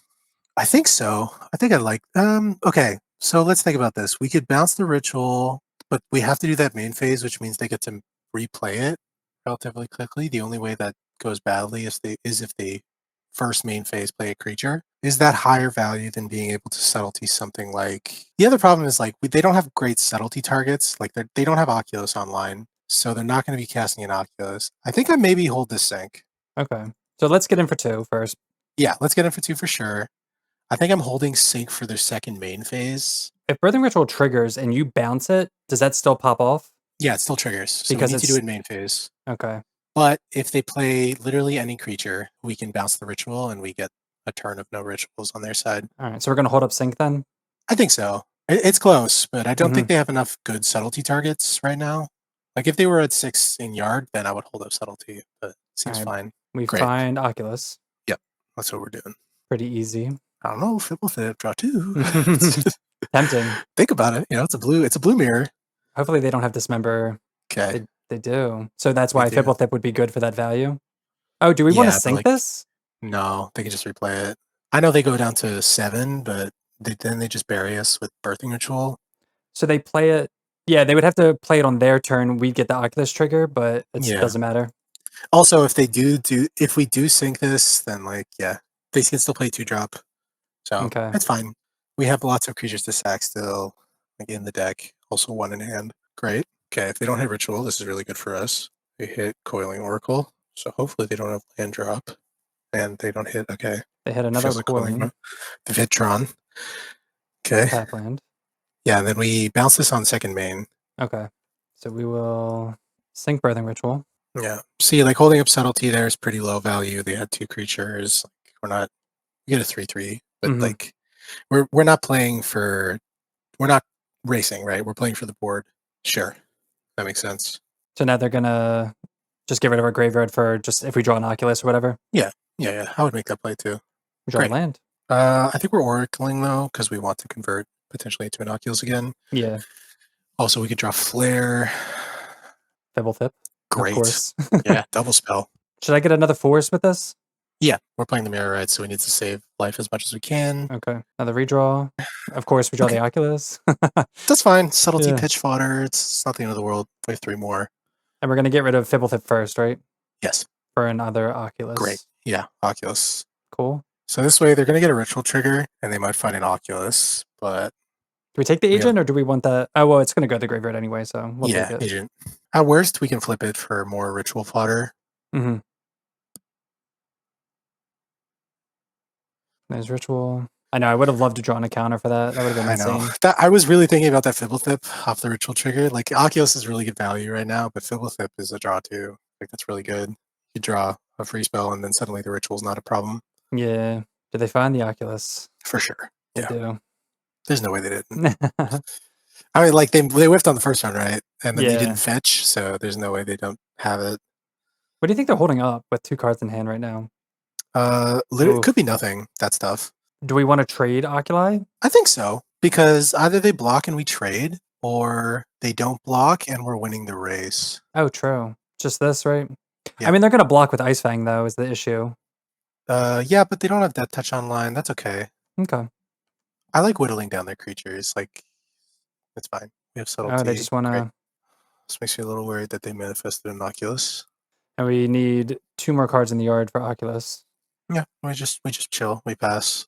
Hopefully hit Endurance or Oculus. Coiling Oracle is close. Yeah, that... So we hit a fetch, but we can't do anything else, so we just have to pass. Yes. Oh, we had a fetch off the Oracle. Okay, yeah, that's fine. That's a Surveil. So we have a Surveil, and then we can cast Oculus next turn. Yeah, I'm worried about Borrower now. Ice okay, Fang. that's fine. Do we want to Subtlety that or no? Nah. So we're saving the Subtlety for a surprise block or an Oculus, yeah. 3 cards in hand. Fibblethip, it's fine. Just a redraw. They already have Ritual Fodder. It's not much more upside. Sure. Another one. Yeah. Yeah, this is why I hate mirrors, because I'm just like... Yeah, it is surprising to see it, but okay, we can't block these Ice Fangs because they're going to get surprise Death Touch. Do we want to block here because we can? I think probably... It puts it into the yard for Oculus. We have a fetch already, but... Yeah, sure. Let's trade off. We're not going to be flipping it next turn, so it loses a little bit of value. Yeah. I don't think he's dismembering a Coiling Oracle, and if he does, I salute you. All right, they ritual trigger. This is probably Oculus number 2. Damn. Yeah. Again, like, they haven't fetched, right? So it makes sense. We only have 1 hit in ours. Yeah. But we have hard cast up next turn, and all they can do is pitch cast. Oh, if we had 6 lands. I know. Do we still keep this though? I think so. It's such a good card. This is a spot where I would be happy to see an Endurance if we don't hit an Oculus, because we can recycle this Oculus in the yard. Mm-hmm. So we are going to Oculus. Yeah, for sure. So they have 1 Oculus in the yard, which means 2 in deck, probably. That makes sense. Yeah, not much we can do. All right, we'll just... Oh, yeah. Save me, Ritual. Yes, please. And we fetch, so there's Ice Fangs. Fine. Yep. If we hit Borrower, we could do something on their end step still. Nope. Blooded Strand. Okay. This still isn't online though, right? No, we only have 2. Yeah. We need 3 others. They Surveil. Mm-hmm. I think I'm comfortable with jumping this Oculus this turn. We take 6, go to 3, they manifest, then we cast Oculus Shardless. Well, no, we can't cast. Can we? No, we can't. If we draw a blue spell, we could think about evoking Subtlety just to get the 6th card in the yard and then getting Oculus Shardless out. Hoping that works. Oh, they don't attack because they think something. If we had second Ice Fang, they lose the Oculus. So that makes sense. True. Do we want to trump any of these or no? Yeah, I'm happy trading with an Ice Fang, I think. Okay. We want to get cards in the yard. Yeah, down to 4. They have 1 card in hand. Ritual trigger. Still have 2 Oculuses. Or 1? No, they have 1. Oh. So that means they probably whiffed because they would sack Ice Fang for almost anything in the deck. Mm-hmm.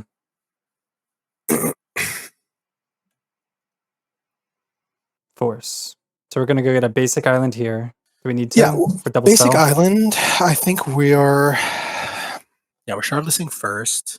And then I'm really thinking about evoking the Subtlety to get the 6th card in the yard and casting Oculus and just writing that. Yeah, it's like it's very bad, but contextually, they have 1 card in hand. Oh, can we double ritual? Is that worth it or? No, I think no. You know what? This actually makes me more comfortable doing the evoke subtlety thing. Evoke subtlety on force and then cast Oculus? Yeah, that's what we got to do. If they have a subtlety, we're dead. But with this kind of board, we need to stabilize. Yeah. And the upside is if we hit second Oculus, we are making enough blockers to cover everything on board. We're also low on clock because we're talking like it's so hard not to be like low on clock when we have 2 people. That's fair. Yeah. I mean, we're not terribly behind. Nah. If they have flare, they have flare. If they don't, that's great. And we get to stack agent. Yes, because Ice Fang has Death Touch now, which is very nice. Okay. Could we dismember? Oh. Seiju. That's unfortunate. Brutal. Is that lethal? I don't think so. Here, Ice Fang. Are they just gonna get in with everything? Do we just trade, I guess? So they're attacking with all. Ice Fang on Oculus, we have Death Touch. Oh, I don't true. think they noticed. So go here. Yeah, block all the manifests. Like that? Yep. Take 1. That's a really good trade for us. They've revealed... What do they have? What's their follow-up? An Oculus? Last Oculus, yeah, that makes sense. Damn, dude. But that's good. We're in a good spot now. It's not the best. They have an Oculus, but we have an Oculus, and they only have... We have a ritual that's about to be on board. If they hit second Oculus, I take it all back. But that's, I think, the only way this goes terribly. Endurance. It's kind of fine. This is what the deck does. It can just start gumming up the board. You know, we're gonna resolve this ritual. We need to like draw a bunch of creatures. Endurance. Great. That's actually very good. So let's think about this. What's in their yard right now? They have Oculus, just 1, 2. They have 2 Oculus. Yeah, 2 Oculus. I think it is a good move to not shuffle those back in when we're casting the Endurance. Oh, okay. They have no cards in hand, so we're just gonna go Birthing Ritual, Endurance, target nothing. Yeah. Because we both have rituals going. I don't want to give them more good targets. Yeah, and we can always just cycle Endurance with Birthing Ritual, right? Yeah, exactly. That's probably what we are going to do. Yep. Like, we haven't fetched. There's a good chance we can find the Oculus now. There's been a few triggers. I just take a Coiling Oracle at this point. Yeah. We could potentially manifest hits. Then they have 1 green, but it's like whatever. Yeah. Harbinger's nothing. It's a 2/2. That's it. Great. Okay. So next turn. If we survive this turn, we're good. Actually, we're dead on pool. Oh no, we can flip Fibblethip. There's also just 2/2 right now. Yeah, we don't get to draw. We're dead to Bounce Spell or Dismember, but like we don't have the luxury of playing around that, so that's what we do. Interesting. So kill whatever. Yeah, this was maybe a reason to keep the Endurance because we could block the Oculus without trading, but oh, true. That's fine. We have a Shardless.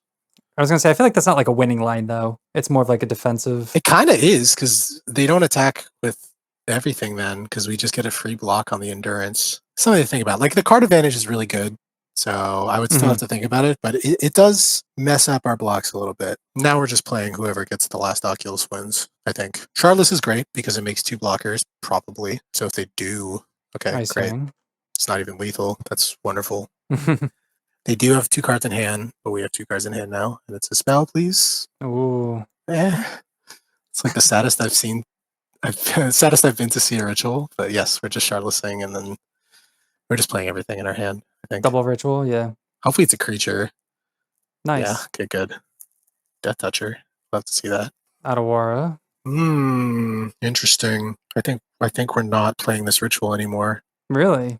I think I want to hold Otawara for Oculus. You don't want a double ritual here though? Looking for our own Oculus because we'd get it first.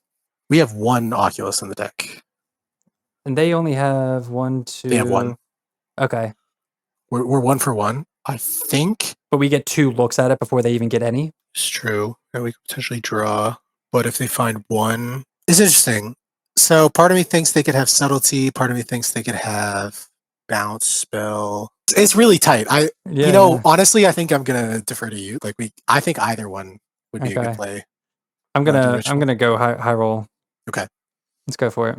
I know where it, and I guess if they have just hard cast flare, this is what I was also thinking. Okay, they would have cast it anyways. Like they're so lush with mana at this point. Like we're not catching them in a spot where they're tap low.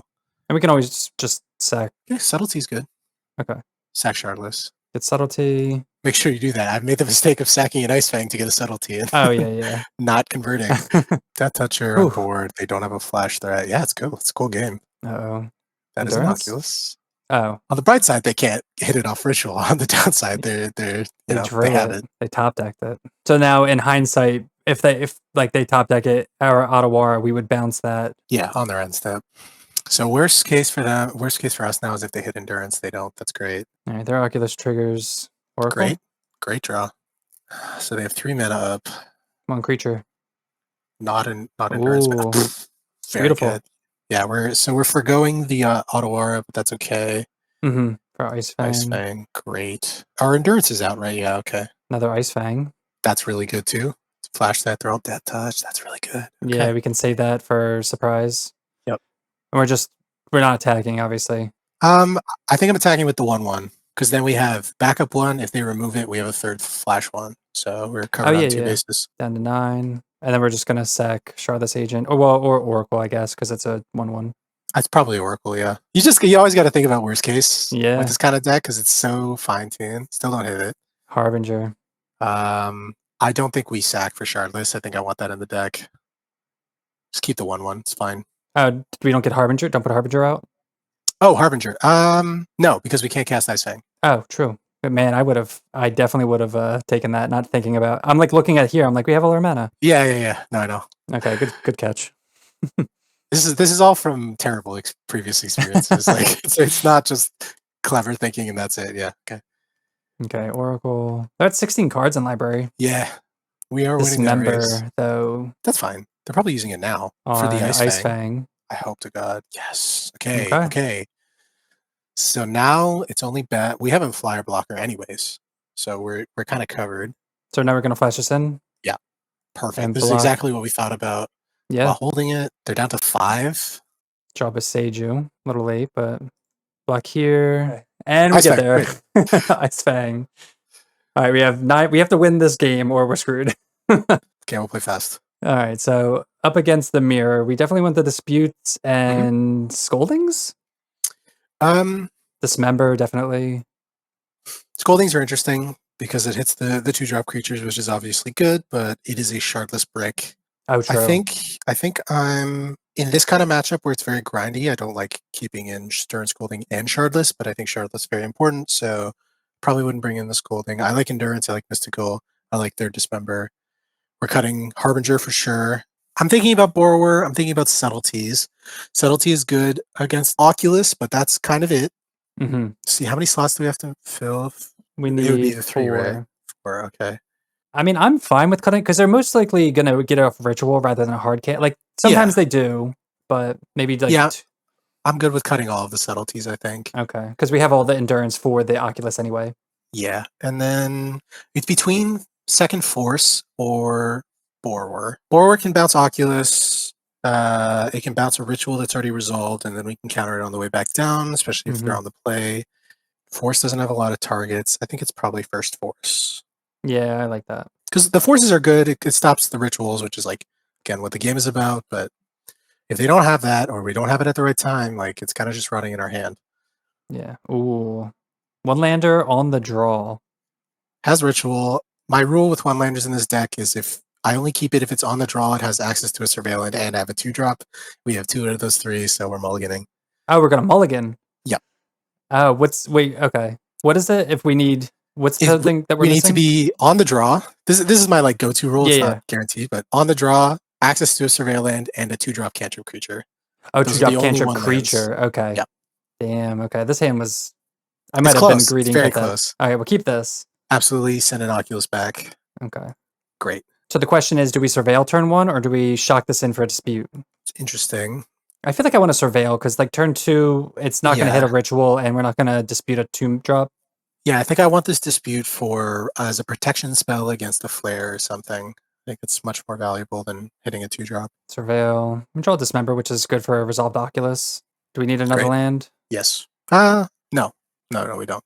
Okay, because we have this and I got blinded. I was like, oh, we only have one land. We're good. I'm also trying to keep an eye on the clock. Like, I know we're kind of close. I'll just auto yield. Yeah, ritual would be bad. Okay, it's not ritual. Double flip. We're gonna slam Oracle. Yeah, great. Force is great. That's the one we want to see, and that's it.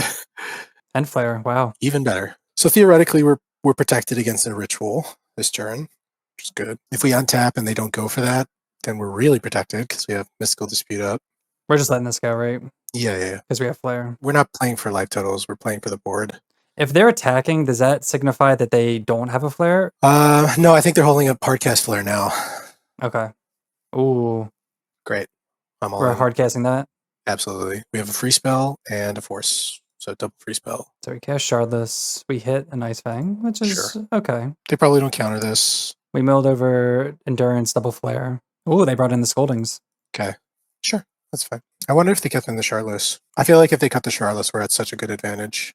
I'm still going to attack, because if they flash in something to trade, that's fine. For sure. Yeah, they only have 1/1s. And they're at 14. It's not nothing. Oh, they did have it. Okay. Do we flare this, or we don't care? Nah. It's fine.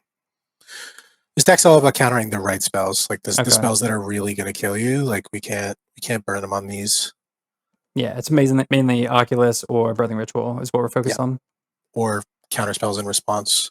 Yeah. Sure. Okay. They cast Oracle. We're definitely playing to the clock game. Yeah, for real. I mean, without Ritual, it's just, you feel so safe. It's like crazy. Yeah, it is interesting. Like, you are safe until they slam the Oculus from hand, and you're like, okay, we're in some deep trouble. Endurance gives you some good fair game too. I think I'm okay trading a Shardless for 2 of their cantrip creatures. And then are we attacking with both or just Shardless? Just Shardless.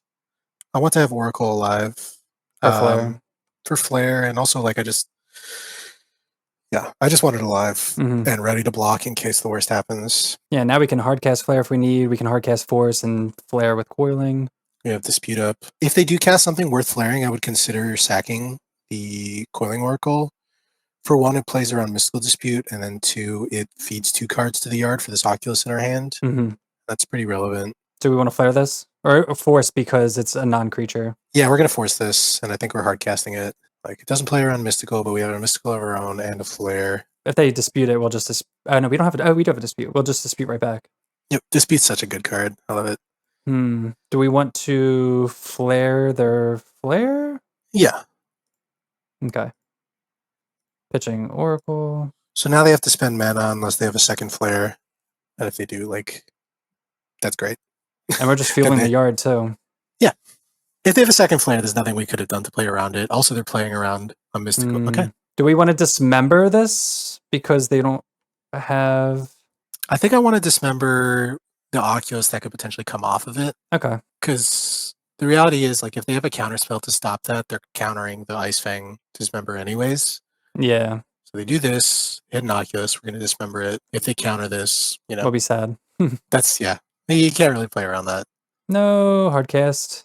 Okay, but now we're hardcasting our own Oculus. Oh, and we have the answer now. Still, that's great. So hopefully they just don't hit Oculus. That's like the only way this. Do we want to do this now? Like it doesn't really matter when. Doesn't matter. They're gonna get the trigger. Yeah. Just get it gone. Okay. Manifest. We cast our own Oculus, and then hopefully they whiffed on a creature. Great. Yeah, even better. Yeah, hardcast Oculus. We are at a disadvantage because of this ritual resolving. And we're gonna attack with Shardless. Yes. Yeah, because we're manifesting. Yeah. And if they want to trade, they're not gonna... It's not a flip. Yeah, and this will be an island for a dispute to save life. We're gonna dispute this Oculus. Yeah. Okay, I thought they were flipping it for a second. I got real scared. Okay, good. Easy island dispute. Yep. Hopefully this isn't a 2-drop under the manifest and they don't get to go. All right, is Oculus countered? It is. That's really good for us. And they're not flipping. Yeah, and this can't get anything from a manifest token. Yeah, they don't have 1-drops. I've tried stacking this before, and it didn't do anything. Everybody tries it once. Yeah, I was like, I wonder what. I'm like, wait, no. Oh, Beseiju. Great. So we're just going to attack all in. Yes. Do we want to flip this? No. Oh, it doesn't. It doesn't matter because it's only ETBs. Okay. Yep. It's better as a 2/2 right now. Yeah, they'll probably block here, and now we have Beseiju for Birthing Ritual, so they can't get that going. I don't. Yeah, and then you wait on the Beseiju until they play creature. Another Oracle. Great. Oh man. They're at 3. Yes. Let's go. All right. All right. That's pretty good. We Yeah. survived a ritual on both sides. We survived them just having a ritual is good. That was really good. And I'm actually happy that we got to play the mirror because it gets to show everyone kind of how to get through the turns, I guess, correctly as best we can. Yeah, it shows off all the interactions that the deck is capable of. It shows kind of what's important in these kind of blue mirrors, even if though this is the exact mirror. Like, yeah, it was a good showing. All right, welcome to match 4 on the play this time, which is nice. And I didn't know that was possible. Yeah. And this is a solid hand. Yeah, I love it. If this is a good Harbinger matchup, this is really good. If it's not, we have lots of other action. Yeah, we have a turn 1 play with Dismember if we need. I would love it to be a good Harbinger matchup, though. We haven't had that yet. I mean, I guess Grixis, sort of, but... It's kind of tough. They have a lot of really good, really efficient interactions. It's tough to get them in that spot. Could be Boros, could be Jeskai. Yeah. It's not Blue-Eye Control because they didn't reveal Kahira. Yeah. Third land? Yes. I like that. It's nice that it's a spell land, too, so if we do draw the third land, we can use that spell. Yes, Oracle. That lands, which is good. Do we ramp? Great. Beseiju. Let's go. Okay. Dismember. It's a Dismember. Yeah. Not nothing. My money's on Jeskai Blink. I'm hoping it is. Ooh. Esper Blink. Okay. Could be Goryo's. Yeah, most likely Goryo's, I'd guess. Now I'm thinking Esper Blink with the consign main. Oh, yeah, you're right. Esper Blink with, I guess, I feel like they don't run the set of consign. Oh, they're playing a frog. They're clearing the way for a frog, I think. Okay, so are we going to dismember this when they go to ephemerate it? If they go to ephemerate, I'm not sure they are going to. They have to. I'm 100%. I think they're doing this to clear frog for flare. Oh, man. Yeah. No. What? What the? Okay, so they kept a bad hand. Oh, no. This is great for us because we're going to slam this Harbinger off the sink mana. Oh, yeah. We're going to, shock this in. Yep. But so they can just Solitude the Harbinger, though. That's fine. They're down to 4 cards then. And we have Subtlety. Yeah. And they use their Solitude, so hopefully they don't have another one. It is Goryo's because, yeah. Okay, so keeping a 1-lander with Goryo's makes me think they have Goryo's in hand. Mm-hmm. Don't think they would do that otherwise. They have either Goryo's or Frog in hand because those are the only 1-landers I would think to keep. No. Okay. Subtlety it? Subtlety pitching Oculus? I think so. I think the game is about slowing him down. Yeah. They pitch a Solitude also. They're going to recast this next turn. It's not guaranteed they have a white card. But yeah, but we'd rather them go down on cards. Also, if we draw a counterspell, we're like laughing. Oh, true. No. It's not a counterspell. Okay, so we're going to cast Oracle. Yep. Simply draw it here. Come on. You just gotta believe. You gotta believe. Go into the Oracle trigger with full belief. Flare. Okay, go into the Fibblethip trigger with full belief. Dude, I'm telling you, we've drawn Fibblethip more than we haven't flipped it yet. A land. It's just because you didn't believe. All right, I'll get in for 2. Yep. Okay, so they're solituding now. They're not drawing a land because they put it on top. That's important to know. And they just pass. We're in a good spot right now. Exile Traxa. This is why I love it so much because it doesn't matter if it fully locks them out or not. They have to spend so many resources to get it off the field. Okay, so if they have Force, they're down to 2 cards, which is fine. These kind of blink matchups, it's very important to just get the value as it comes. Do we want to surveil first before this or no? No, I think I'd want to surveil to fix my draw next turn. Okay. Sorry, go on. Yeah. So these blink decks, they're going to be playing a lot of these solitudes. I know this is Goryo, so it's kind of also a combo deck, but Oculus is great. Sacking Fibblethip? Yes. We want the ability to get it off Ritual and draw 2 without Legend ruling. Yeah. So these blink decks, it's very important to get value as much as possible because they're going to be trying to do the same.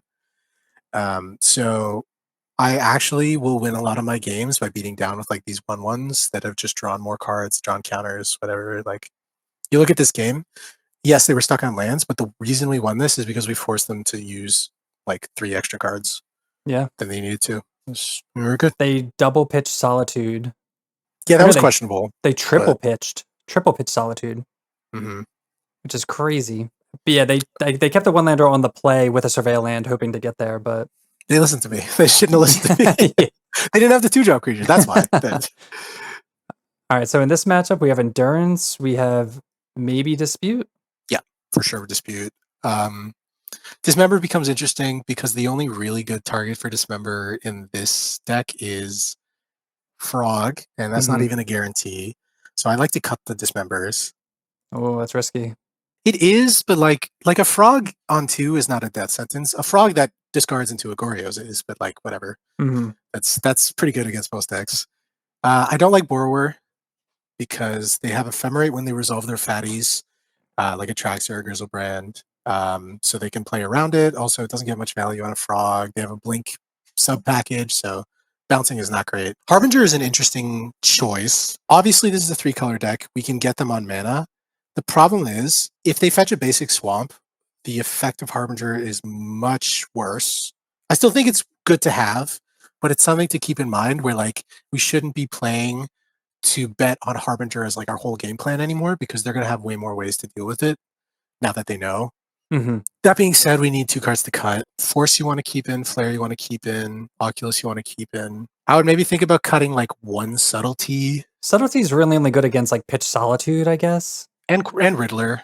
Oh, it's Riddler, okay. It's okay against Riddler. Like they get to Yeah. draw it next turn. I think we pitched the second Subtlety. Like we have better answers to the Riddler now. It's kind of one of those things where like the sideboard doesn't fully line up in every matchup. You got to make some concessions. You're bringing in cards that are better than good cards already. And that's why this deck's so good because they have so many angles of attack that you have to worry about. Yeah, this is great. I like this hand. We can snag a Frog on turn 2. Yeah, I think we're actually bleeding on Island. Yeah, I like that. I want to have access to that forest because we have this Harbinger. It's just Thoughtseize. Yeah. Okay. So now I'm thinking about surveilling because they're probably taking Harbinger. Could be Mystical. If they take Mystical, likelihood they have Frog is pretty high. Yep. Okay. So they probably have Frog. How does that change how we want to play? Doesn't really. I think we're playing Island and staring at them very hard, hoping they think we drew another Mystical. Okay. I'm fine with that. This works better in paper. You tap it a little bit, you pick it up, put it back down. Yeah, I usually rest my hand on it. Yeah, exactly. I had a game in an RC last season in Standard where I bluffed the Spell Pierce for 5 turns straight against Omni combo. Oh man, and it worked. It was great. Yeah, you just leave that 1 blue mana open, and it's all right, a little late on that. So Frog on 2 is obviously not great. It's if they don't have access to the Goryo's combo, it's something we can recover from. Are we getting Forest into Oracle? Yeah, we want Ice Fang online as soon as possible. Frog's most danger in this matchup is being able to instant speed Goryo's. That's a great draw. We're just passing the turn. And yeah, beyond that, we can recover from a few hits. That's fine. That's okay. If they had an Attrax in their hand, they were pitching it. Or if they had Goryo's, they were pitching it already. Yeah. We're just saving this flare for payoffs. Yep. Payoffs or Riddler, I think. Or another Frog. You also got to remember, Faithful Mending is card disadvantage. Yep. They're spending a card and then discarding the 2 that they drew. It's good. They discard Attrax and land, so they're not short on lands. Only 2 cards in hand. They jump the Frog, about to have 3. So there's a real possibility I'm Harbingering this turn, and then I really want to. Yeah. The thing is, if we Harbinger this turn, they don't have access to a swamp. Any bounce spell is a kill spell. Wait, they pitched a land and don't have land 3, so we can get the forest here. No, oh, I'm sorry. No, we can't. Yeah. I still think we're getting Breeding Pool because we want the sink for the Frog to bounce it. Okay, so we're gonna fetch Shock, Breeding Pool, play Harbinger. Yep, and we have Flare Up, which is great because if they go for a Solitude, they're out of luck. They're boned, yeah. That is really interesting. They pitched second land. I wonder if that was a misclick or third land. Yeah, they've been making weird plays, and it was a white source too. Yeah. Do we want to attack, or do we want to hold this back for Frog? No, we want it for Flare Fodder. Oh, so I think I'm just letting the Frog hit. We have an answer to it. So either they go to kill the Harbinger now and we flare, or we sink it to Stupor, They counter the Engage Trooper, we flare the counter. That's fine. I don't care about that. Yeah, because they're just warping it. Yeah, the only way this goes badly is if they have planes. They're going to draw 2, but whatever. They discard Dispute. Yeah. I mean, this is worse, I guess, than I gave it credit for, because they're going to discard 2 again and then draw 2. Or discard 1, draw 2. Oh, true. We'll see if they see it. I think they will. I give them that credit. That's okay, though. I'm still very, very happy with where we are. Yeah, and we're definitely syncing this on our turn, right? Yeah, so the counters don't even matter. The only way this goes badly is if they Solitude have Mystical up. They need Mystical. We're flaring this. Yeah. I was about to let that resolve, too, for a sec. Yeah. Okay. And then if they don't have Mystical... Last card in hand. Nice. You always got to assume they have it. Yeah. Okay, now we get to cast this, or sync this, and they can't recast it. Yep. They still have outs. Obviously, they can top deck one of their basics. They can top deck Solitude, white card. And they know we have that, too. But, That's I mean, they're just trying to dig with the Riddler, so I don't blame them. Especially because they found the Solitude, so, like, they found everything. Yeah. They draw just one. If it's consigned, it's bad. Yes. All right, now we... Oculus? I like Oculusing. Let's just close the game. Like, if they Mystical it, it's fine. They would have had to have just drawn it, yeah. Again, I always assume they have the best possible, and then it's all upside from there, right? I like that, yeah. Very optimistic. We find Subtlety. Oh, second Harbinger would be really nice. Oh, yeah. All right, let's not get greedy now. Hey, man, all upside. Nice, dude. Harbinger for the win. All right, welcome to the final match, and we get to be on the play again. Hooray. Yeah, looks solid. Yeah, we're definitely going to keep this hand. We have Surveil turn 1, Oracle into Shardless with flare backup. Great. And the Force, just in case it gets nasty. Yeah, I really like this hand, actually. Anything with a 2-drop into a flare is like, just feels insane. Feels like you're playing Legacy. Yeah, I mean, we have 3 lands, and we just have a disgusting curve with... Yeah. If this is any fair matchup, like... Do we need the 4th land? No, we're going to find a 4th. We can. I always default until, like, the last scenario. Okay, we're playing Boros. Yeah. This is a little tougher, but it's nice that we were on the play. Onslaught Pride. I feel like we were bound to see it eventually. Yeah, that's a really good card, but because we're on the play, they only get 1 trigger off of this. Mm-hmm. The cards we're really scared about in this matchup are Bombardment and Voice of Victory. Those are huge. Yeah. Do we just want to get a Forest and with Oracle? Yeah, so another line you can do, yeah, we're definitely doing Forest Oracle. One of the ways you can win Boros, the Boros matchup in game 1, is sometimes they just don't have a way to fetch basics, and you can Harbinger them out quickly. Mm-hmm. I've won a lot of games where it cuts them off of one or both of their colors, and you just kill them. Oculus in hand is fine. This matchup is like pretty grindy if we don't die right away, and so having a spare Oculus in our hand is not the end of the world. And we're obviously letting this go. Yeah, it's fine. Yeah, I mean, I know Oculus was like a card brought in against Boros just because it can just go wide and outrace them. Yeah, it was like the reason Demir switched to like that Unearth Oculus package. Yeah. So we're definitely going to flare this at Johnny, is my guess. I'm hoping it's Bombardment, then we get this Force out of our hand. A Johnny. Yeah, we're flaring this. That's fine. I mean, any one of their 2-drops are scary, so I'm happy. Yeah, that's fine. I'm also happy it's not a double spell. Like, if it was Ragavan Guide or Guide Ragavan, that would have been way worse.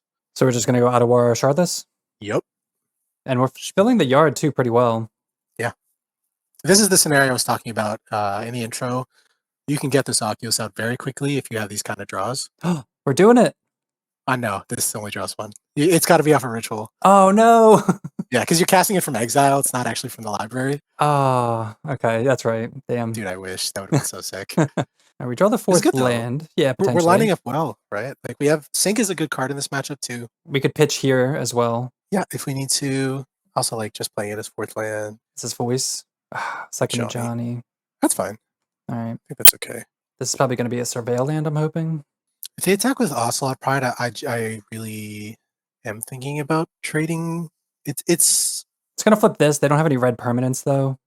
But then they make a cat. My hesitancy is that I would rather do that when they have an Oculus on board. Let's see. Do they have Cities Blessing? They have 7. They make a cat. It's 8. They could play a 1-drop, but that's not going to make 2. 9. I think we take the hit. Do we want to put Fibblethip into the yard? No, I think that's okay. Like, okay, so what's happening here? If we let this take a hit and they make another cat, We can't cast an Oculus, so we're going to cast a Shardless. That could spin into a Ritual, but if it doesn't hit a Ritual, it hits a 1/1. If it's on the ground, that's low value. It's a Coiling Oracle. It lets us play an Ice Fang. I know there's like a million variables here. Yeah. I'm just thinking if we go here, like I know you don't want to block with this, but this will go to the yard for Oculus. This dies. It doesn't even cast the Oculus. That's the problem. I think I'm good just taking this hit and then waiting to flip the Ajani when we have a better board presence. It's just too flooded right now. Yeah. 1, 2, 3, 4. They have 7 permanents for Cat. Also, like a Ragavan, it makes this game over. A Bombardment next turn makes this game over. Although we have the Force, but like any red permanent that we can't deal with just makes this game over if we flip the Ajani this turn. Nice. Okay. Now I don't think we're casting Shardless. So we're gonna double spell, I'm thinking. Yeah, and I think we're casting the Ice Fang now to try and draw a land that's not a sink, so we save some life. They don't have an answer at 1 mana. Like Thraben Charm exists, but that's not nice. Great. Okay. Go get a forced. I'm thinking maybe Island. We have a lot of blue heavy spells. We're gonna want to double spell, and if we have 2 pips in the first spell, we want to have a 3rd island. Okay. Yeah, I'm good with that. Yeah. Like the first force is very important, but the second one is less so, you know? Yeah. I have a basic plane, so Harbinger isn't a great line. Yeah, it takes them off red, which could be surprising because they're definitely going to surveil here. I think they're going to get basic mountain. Surveil. They are surveilling. That's why I'm saying, yeah, if we take them off red, they have no kill. I guess they could Thraben Charm, but like, and Static Prison, maybe one Okay, they just Entomb Flage. No! Fetch land gets them. Yeah, fetch land, exactly. Don't have a good answer. We can hit Endurance. Or Oculus. Or Harbinger. Harbinger stops the Flage, but if they have Thraben Charm... They have Thraben Charm, Static Prison. Yeah, they're not really playing Static Prison as much anymore. Okay. I know it's like Thraben Charm is kind of their thing, but you know, either is a big answer. I feel like we just lose to Flage. Yeah, I think Endurance is the move. We have Oculus in hand. Yeah, I agree. I think it's Endurance. It's also still a good blocker. Mm-hmm. What am I stacking here? Fibblethip? Fibblethip. Yeah. That's always like tier number 1 sack. Okay. I love him so much, but he's got to go. All right, so Endurance is it? Yeah, I think it's Endurance. Final answer. Endurance. We're kind of in a rough spot. Like, if we didn't have that Flage Entombed, we were in much better position. Just get the Oculus. Because they definitely just go, they have like Arena in hand, 100% watch. Yeah. Well, Arena would have been fine. It's probably fetch land, because they only had 4. Oh, true. Oh my god, they had it. It's Arena. Maybe they had both. Jeez. Okay, if this is Bombardment, it's got to go. It's not, it's Pyro. Gotta let this go. Yeah, flipping it Johnny's worse now, though. I would really like to see a Dismember. They had the Discharge. Yeah. Ah, man. So I guess we're just not blocking again? We just like can't block, but then they get in for 5. Okay, well, we're definitely blocking the Ajani then. Yeah, what is this? They're definitely gonna... I think we're double blocking the Ajani. Well, no, okay. No, Ice Fang is... like this. Yeah, but then we don't kill Pride. Okay, so here's my scenario. I think the only way we can... Okay, do we play to win? If we play to win, we assume that was a mistake attack, and then it doesn't die to...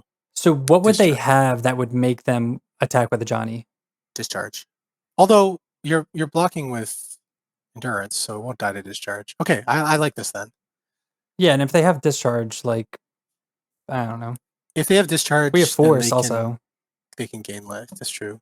It's actually very true. Dude, look at the Simic Master now. What the hell? Showing me lines. Look at the hand. First strike happens, and then they do something. So they're just doing this to get a Pride token. I like forcing this. I'm so confused. So they just want the Pride token. Yeah, they want to gain life because they have City's Blessing, so it's high value. Am I just pitching Sync? Yeah, great. That's a blowout. Yeah, right. That was a questionable play, but also like I don't know. It's Boros gamers be Boros gamers. Boros gamers be Boros gamers. This is what they do sometimes, man. Like, oh man. But see, I like that we have like differentiating mindsets where like I'm playing like they messed up, and you're like, no, they're not that bad, but yeah, I give people a little bit of credit. Like, if you really mess up, that's all you. Are we just Oculusing and passing? Well, we might hit something good, but I think I'm also probably attacking with Shardless. Yeah, yeah, like At worst, we're dealing 2. Do we want to attack first, I guess? Or does it really matter? I don't know. I guess it matters. I think I like attacking with Shardless. Because here's the thing. Like, I think I want to sack Shardless off the ritual. Yeah, that's why I did, like, wouldn't want to attack, because they would probably just trade here because they want this in the graveyard. But I would take that trade. Like, Really? I think so. Maybe not. Maybe you're right. Yeah, because I want to save. I like forcing, not forcing it, like actually forcing them to whittle down their board. Yeah, let's go for it. If they pay 5 mana to make 2 1/1s, I'm really not mad. Okay. Yeah. Yeah, I mean, I'm down to experiment. All right, so 1. It's one of those things where like we don't have that much like removal in our deck, right? So we need to create situations where they're incentivized to make trades. Mm-hmm. And if they don't make trades, then we use that excess damage to like fuel the potential turnaround clock that we can get. That's a great hit. And here's another Oculus. Yeah. So like they didn't block. We still have the same amount of blockers, +1 actually, because the manifest, and they're 2 life less, which could totally be relevant. Yeah. You know? And we have force. We're chilling on force. It's just kind of one of those plays where I'm like, if it's so low value, or it's such a like low cost if they do block, that I'm okay with pushing that extra damage and making them make that decision or not. Yeah, because if I was them, I would have like snap blocked, because it gets a ritual target off the board and it puts us in the yard. Oh, we had 2 other ritual targets. Like, yeah, it gets the death touch. Like then we'd be forced to do the death touch one. Yeah. It's so low value, right? Like sometimes people just don't want to think about it, and they're just like, yeah, take 2, move on. Harbinger or Subtlety? Great draw. No, Harbinger's great. Okay. They don't have red. Yeah, that'll be a blowout into nothing. I think no matter what, I'm flipping this Harbinger unless they get basic mountain. I'm 100% flipping it just because, it'll take them off Fleege. They've been a land. Great. Yeah, I don't know. I thought you scrolling on that thing. Okay, great. I thought you scrolling on the events was like a lot of things happening at once. I'm like, what are they casting? No, Moto just doesn't like keep up the chat log. It stops. Yeah. I know. This program is garbage, man. Okay, great, man. We beat a turn 1 Ocelot Pride. Yeah, that's the really supposed good. bad matchup. Like it's good. Okay. All right. So Dismember definitely in. Energy, yes. Stern Scolding definitely in. Endurance is in. We are cutting the Harbingers. We're cutting the Force Negations. Man, as good as they were, or potentially. They're good. They're good game 1 because Yeah. they can't always play around it. But it's not the end of the world. And then we're cutting a Subtlety. Is what I'm doing right now. Nice. Subtlety's good, like for the turn 1 play, but like you don't always want to do that. Still at a little bit of loss, and you have more turn 1 plays now that you're bringing in the Scolding and the Dismember. This is one of the few scenarios where I'm keeping the 1-mana counterspells and the Shardless. There is brick potential now. Like if we cast a Shardless, there's a real chance we can hit a Scolding, but I think the value of both cards existing in the deck is much better. Plus, if we see a Stern Scolding in like our opening hand, our first few draws, our Shardless brick potential is way down. Yeah, and there's only 2 Scolding, so it's like... Yeah. So this is interesting. Obviously in the blind, this would be a really good hand. We do have to think about what their turn 1 play is going to be.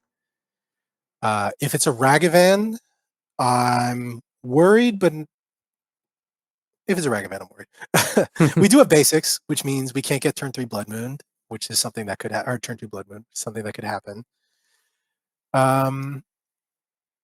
I think this is a keep because we have the Shardless and the ability to gum up the board after they kind of go wild, but it's close. You know, like keeping a hand with no turn 1 interaction on the draw against Boros is tough. For sure. Because they're most likely going to have a turn 1 play. Yeah, if it's a guide, I'm happy. Like I'm not. Okay, nice. White mana guide, cool. Still sucks, but it's it's the best of the bad situation. Great time. Yeah. We'll hit the Pride. Well, hopefully they go 2-drop. I'm hoping they have like the curve again, and then we just fully tap them out. Yeah, if they just go at Johnny here, that'll be a good blowout. Yeah.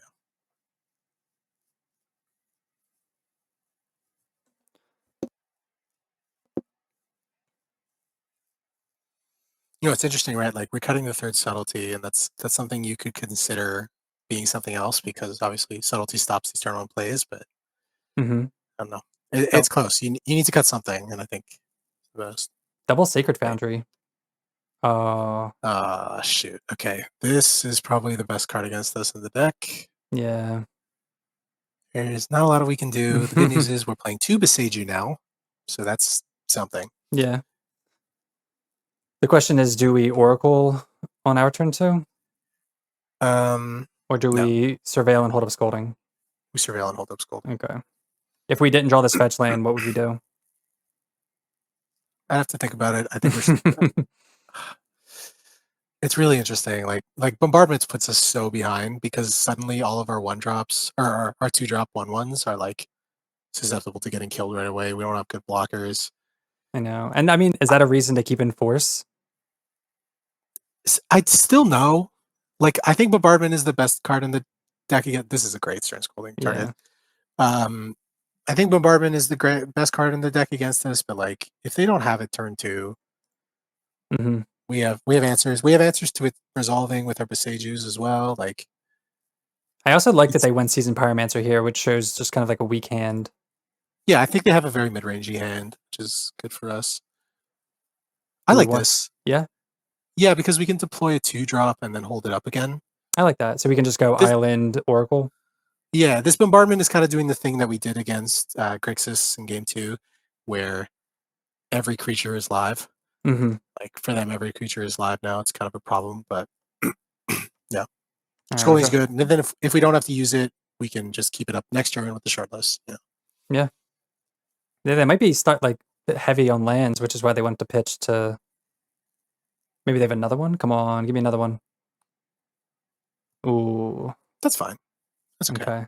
Yeah. So they hit us for 3, and then they ping the Oracle with the Flage before it dies. Makes sense.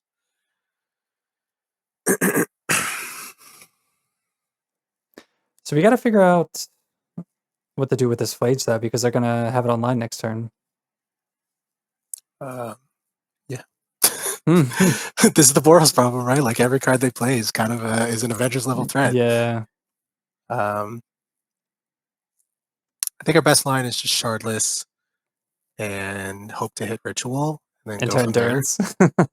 Yeah, into Endurance. Endurance would be good. Into a creature that can carry a flare.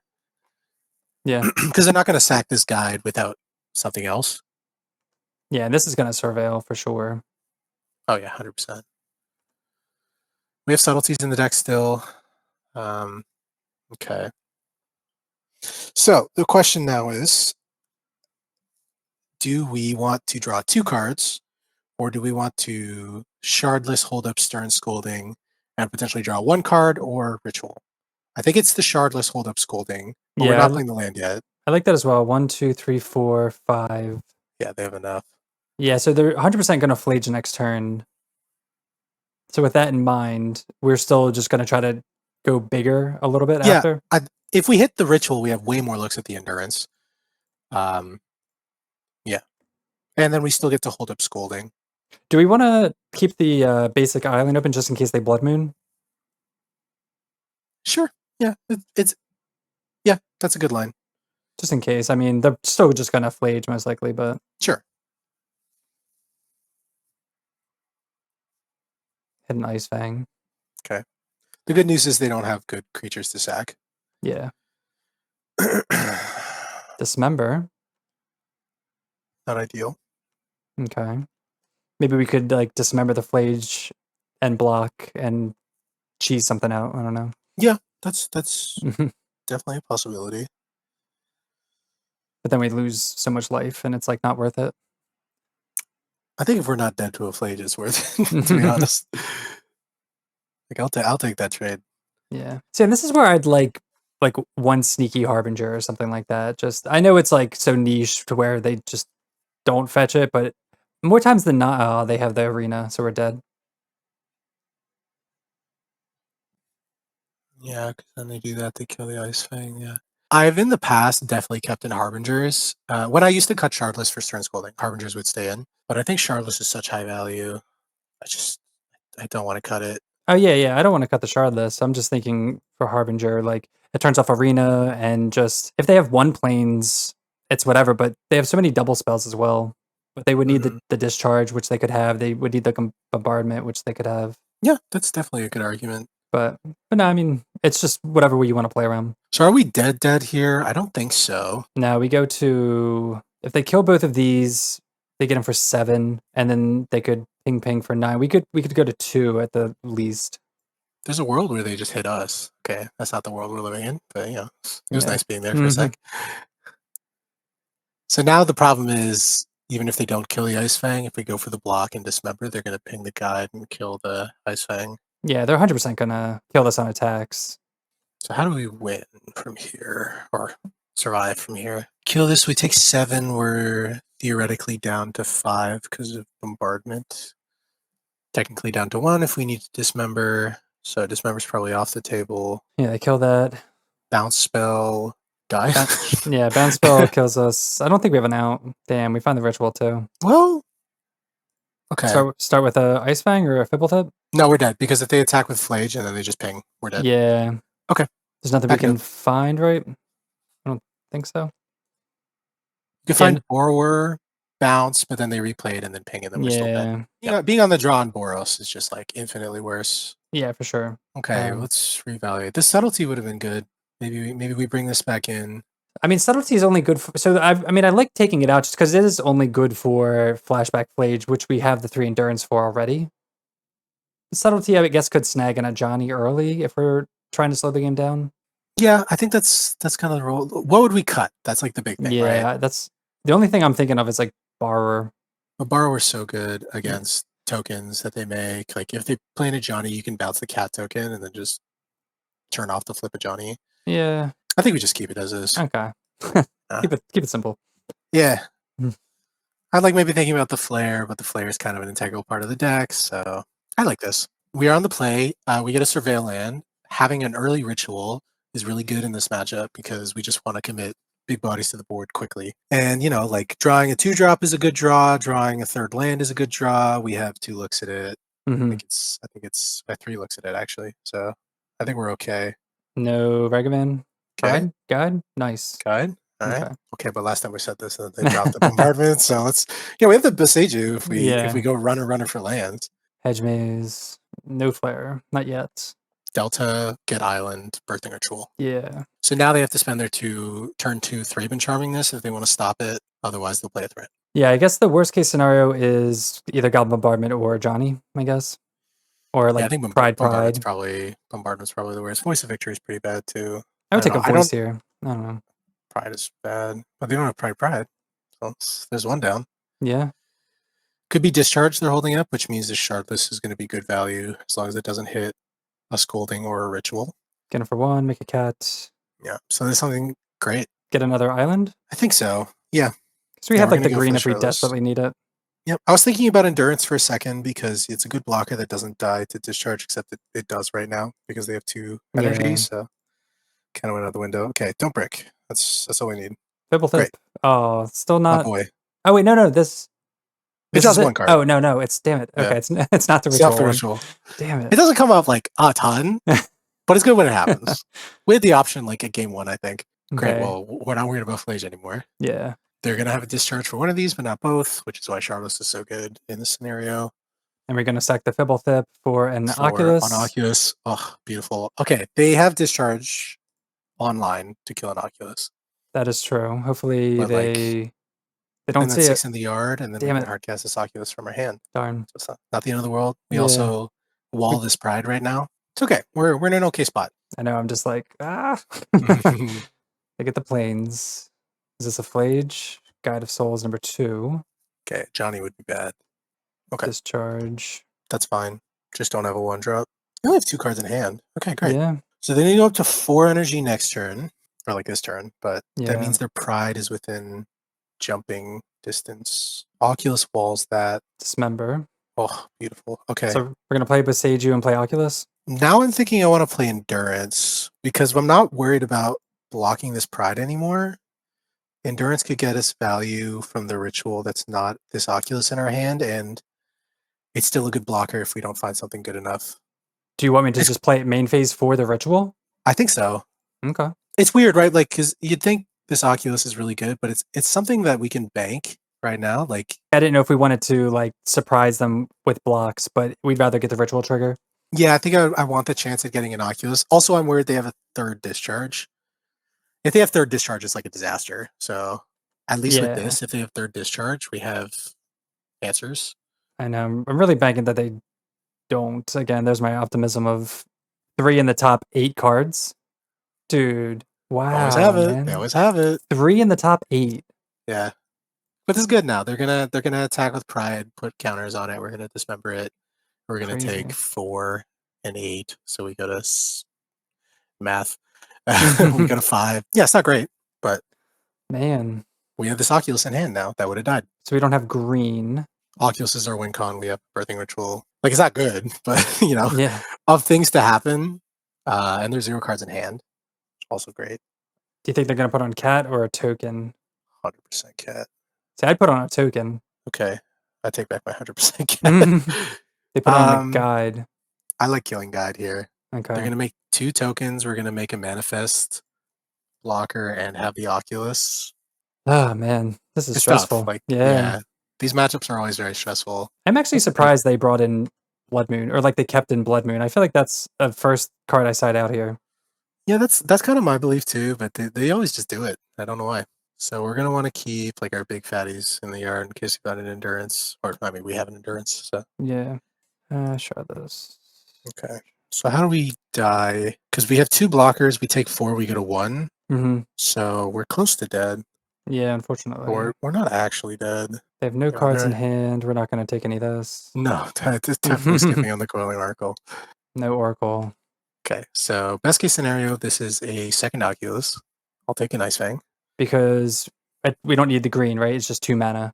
Yeah, and no, we need the green, but we're not flipping either of these. I Yeah, think. it's the 2/2. Yeah. Oh no, they drew. Oh no. Oh, that's bad. Yeah, what a Yeah, good... we're dead. Yeah, God. Okay, like with this kind of matchup, we're not favored, but we play to our outs, and hope they don't have A really good draw. any of the like 3 discharges in the top 8, like you I know, mentioned. that's insane. They had 3 discharges in the top 8 cards. You gotta expect it, man. Like, it just Yeah. happens sometimes. And we can't, if we block, we're dead. If we don't block, we're dead. It's a lose-lose. Yeah, we're dead. Yeah. It was close though. We were really close to stabilizing. All right, so that was Simic Ritual in Modern. We ended up going 3-2 to some hard losses, but we definitely could have pulled off the 5-0 with some minor changes, maybe some different plays, or if our opponents didn't have some unfortunate discharges in the top 8 cards. But it's going to happen. How did we feel about the performance of Simic Ritual in Modern right now? I mean, it felt really good. We had 2 kind of off meta decks. Is it Grixis Wizards is kind of debatable, but it's able to take those off meta decks down pretty well, like that Rakdos Burn deck. We're definitely not favored, but we have the tools to win. The Boros matchup is tough, but again, like you saw the play. They had kind of all the answers, especially in game 3. So there's not much you can do about that. We played to our best. I feel like we put ourselves in a good position, and the wins were great. Goryo's felt great. What was the other one? The mirror. Yeah, We the did the mirror mirror. thing. Yeah, that was Yeah. fun. What was it? What was the other one? It was Was the first match was Rakdos Burn. yes. Oh yeah, right. Yeah, so they performed very well. The losses I felt were super close. They had a bunch of the correct answers at the right times, and that's Modern sometimes. Like we put ourselves in our best position, and I feel like the deck responded pretty well. Yeah, like I feel like we didn't have any blowouts. We were competitive throughout the entire league, so definitely really happy about that. So moving forward, how do we feel about the list? Yeah, I think the list is solid. The 23 lands is still a point of contention. Like you saw in a few of our games, we were flooding out quite a bit, especially in the games where Boseiju isn't relevant. And it's just kind of rotting in our hand. You're not able to use the naturalized side. It's a little bit tough to just have that excess land in your hand. So 22 lands you could still probably get away with, probably cutting the second Boseiju. But yeah, the rest of the list felt good. Like I feel like the slots are pretty solid. There's not many flex spots. Like you could play second endurance main if you wanted. You could cut the borrower. You could move one of the forces to the sideboard, play a fourth subtlety. But everything else kind of fixes pretty well together. It's all pretty synergistic, and yeah, I like how it felt. Yeah, I mean, I can agree with most of that. I think my one point of contention is we never got to flip Fibblethip off a Birthing Ritual. Like it's not a guarantee. Mm. It definitely doesn't come up a whole lot. We did have some points where we could have done it. We chose an Oculus like a fool. Oh.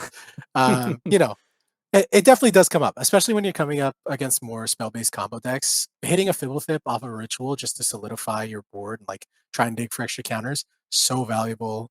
I'm sure if we were playing against one of those decks, I would have thought about it a lot more. But Yeah, he shows up definitely. when he wants to. Yeah, it definitely has its place. Yeah, for sure.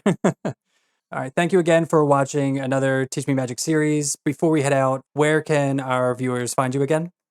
Yeah, so like I said, it was Goron27 on MTGO. You'll probably see me in the leagues, probably playing this deck. On Twitter, I'm at AJ Marlier, Marlier. You can look up that name as well on Spotify to listen to some music that I make. And yeah, play the deck. Try it out. It's really fun. Definitely. And again, I'll have all that information in the section down below. So make sure to check out all those links, check out the music, check out all the content. But yeah, until next time, thank you so much for watching this, and we'll see you next time. Peace.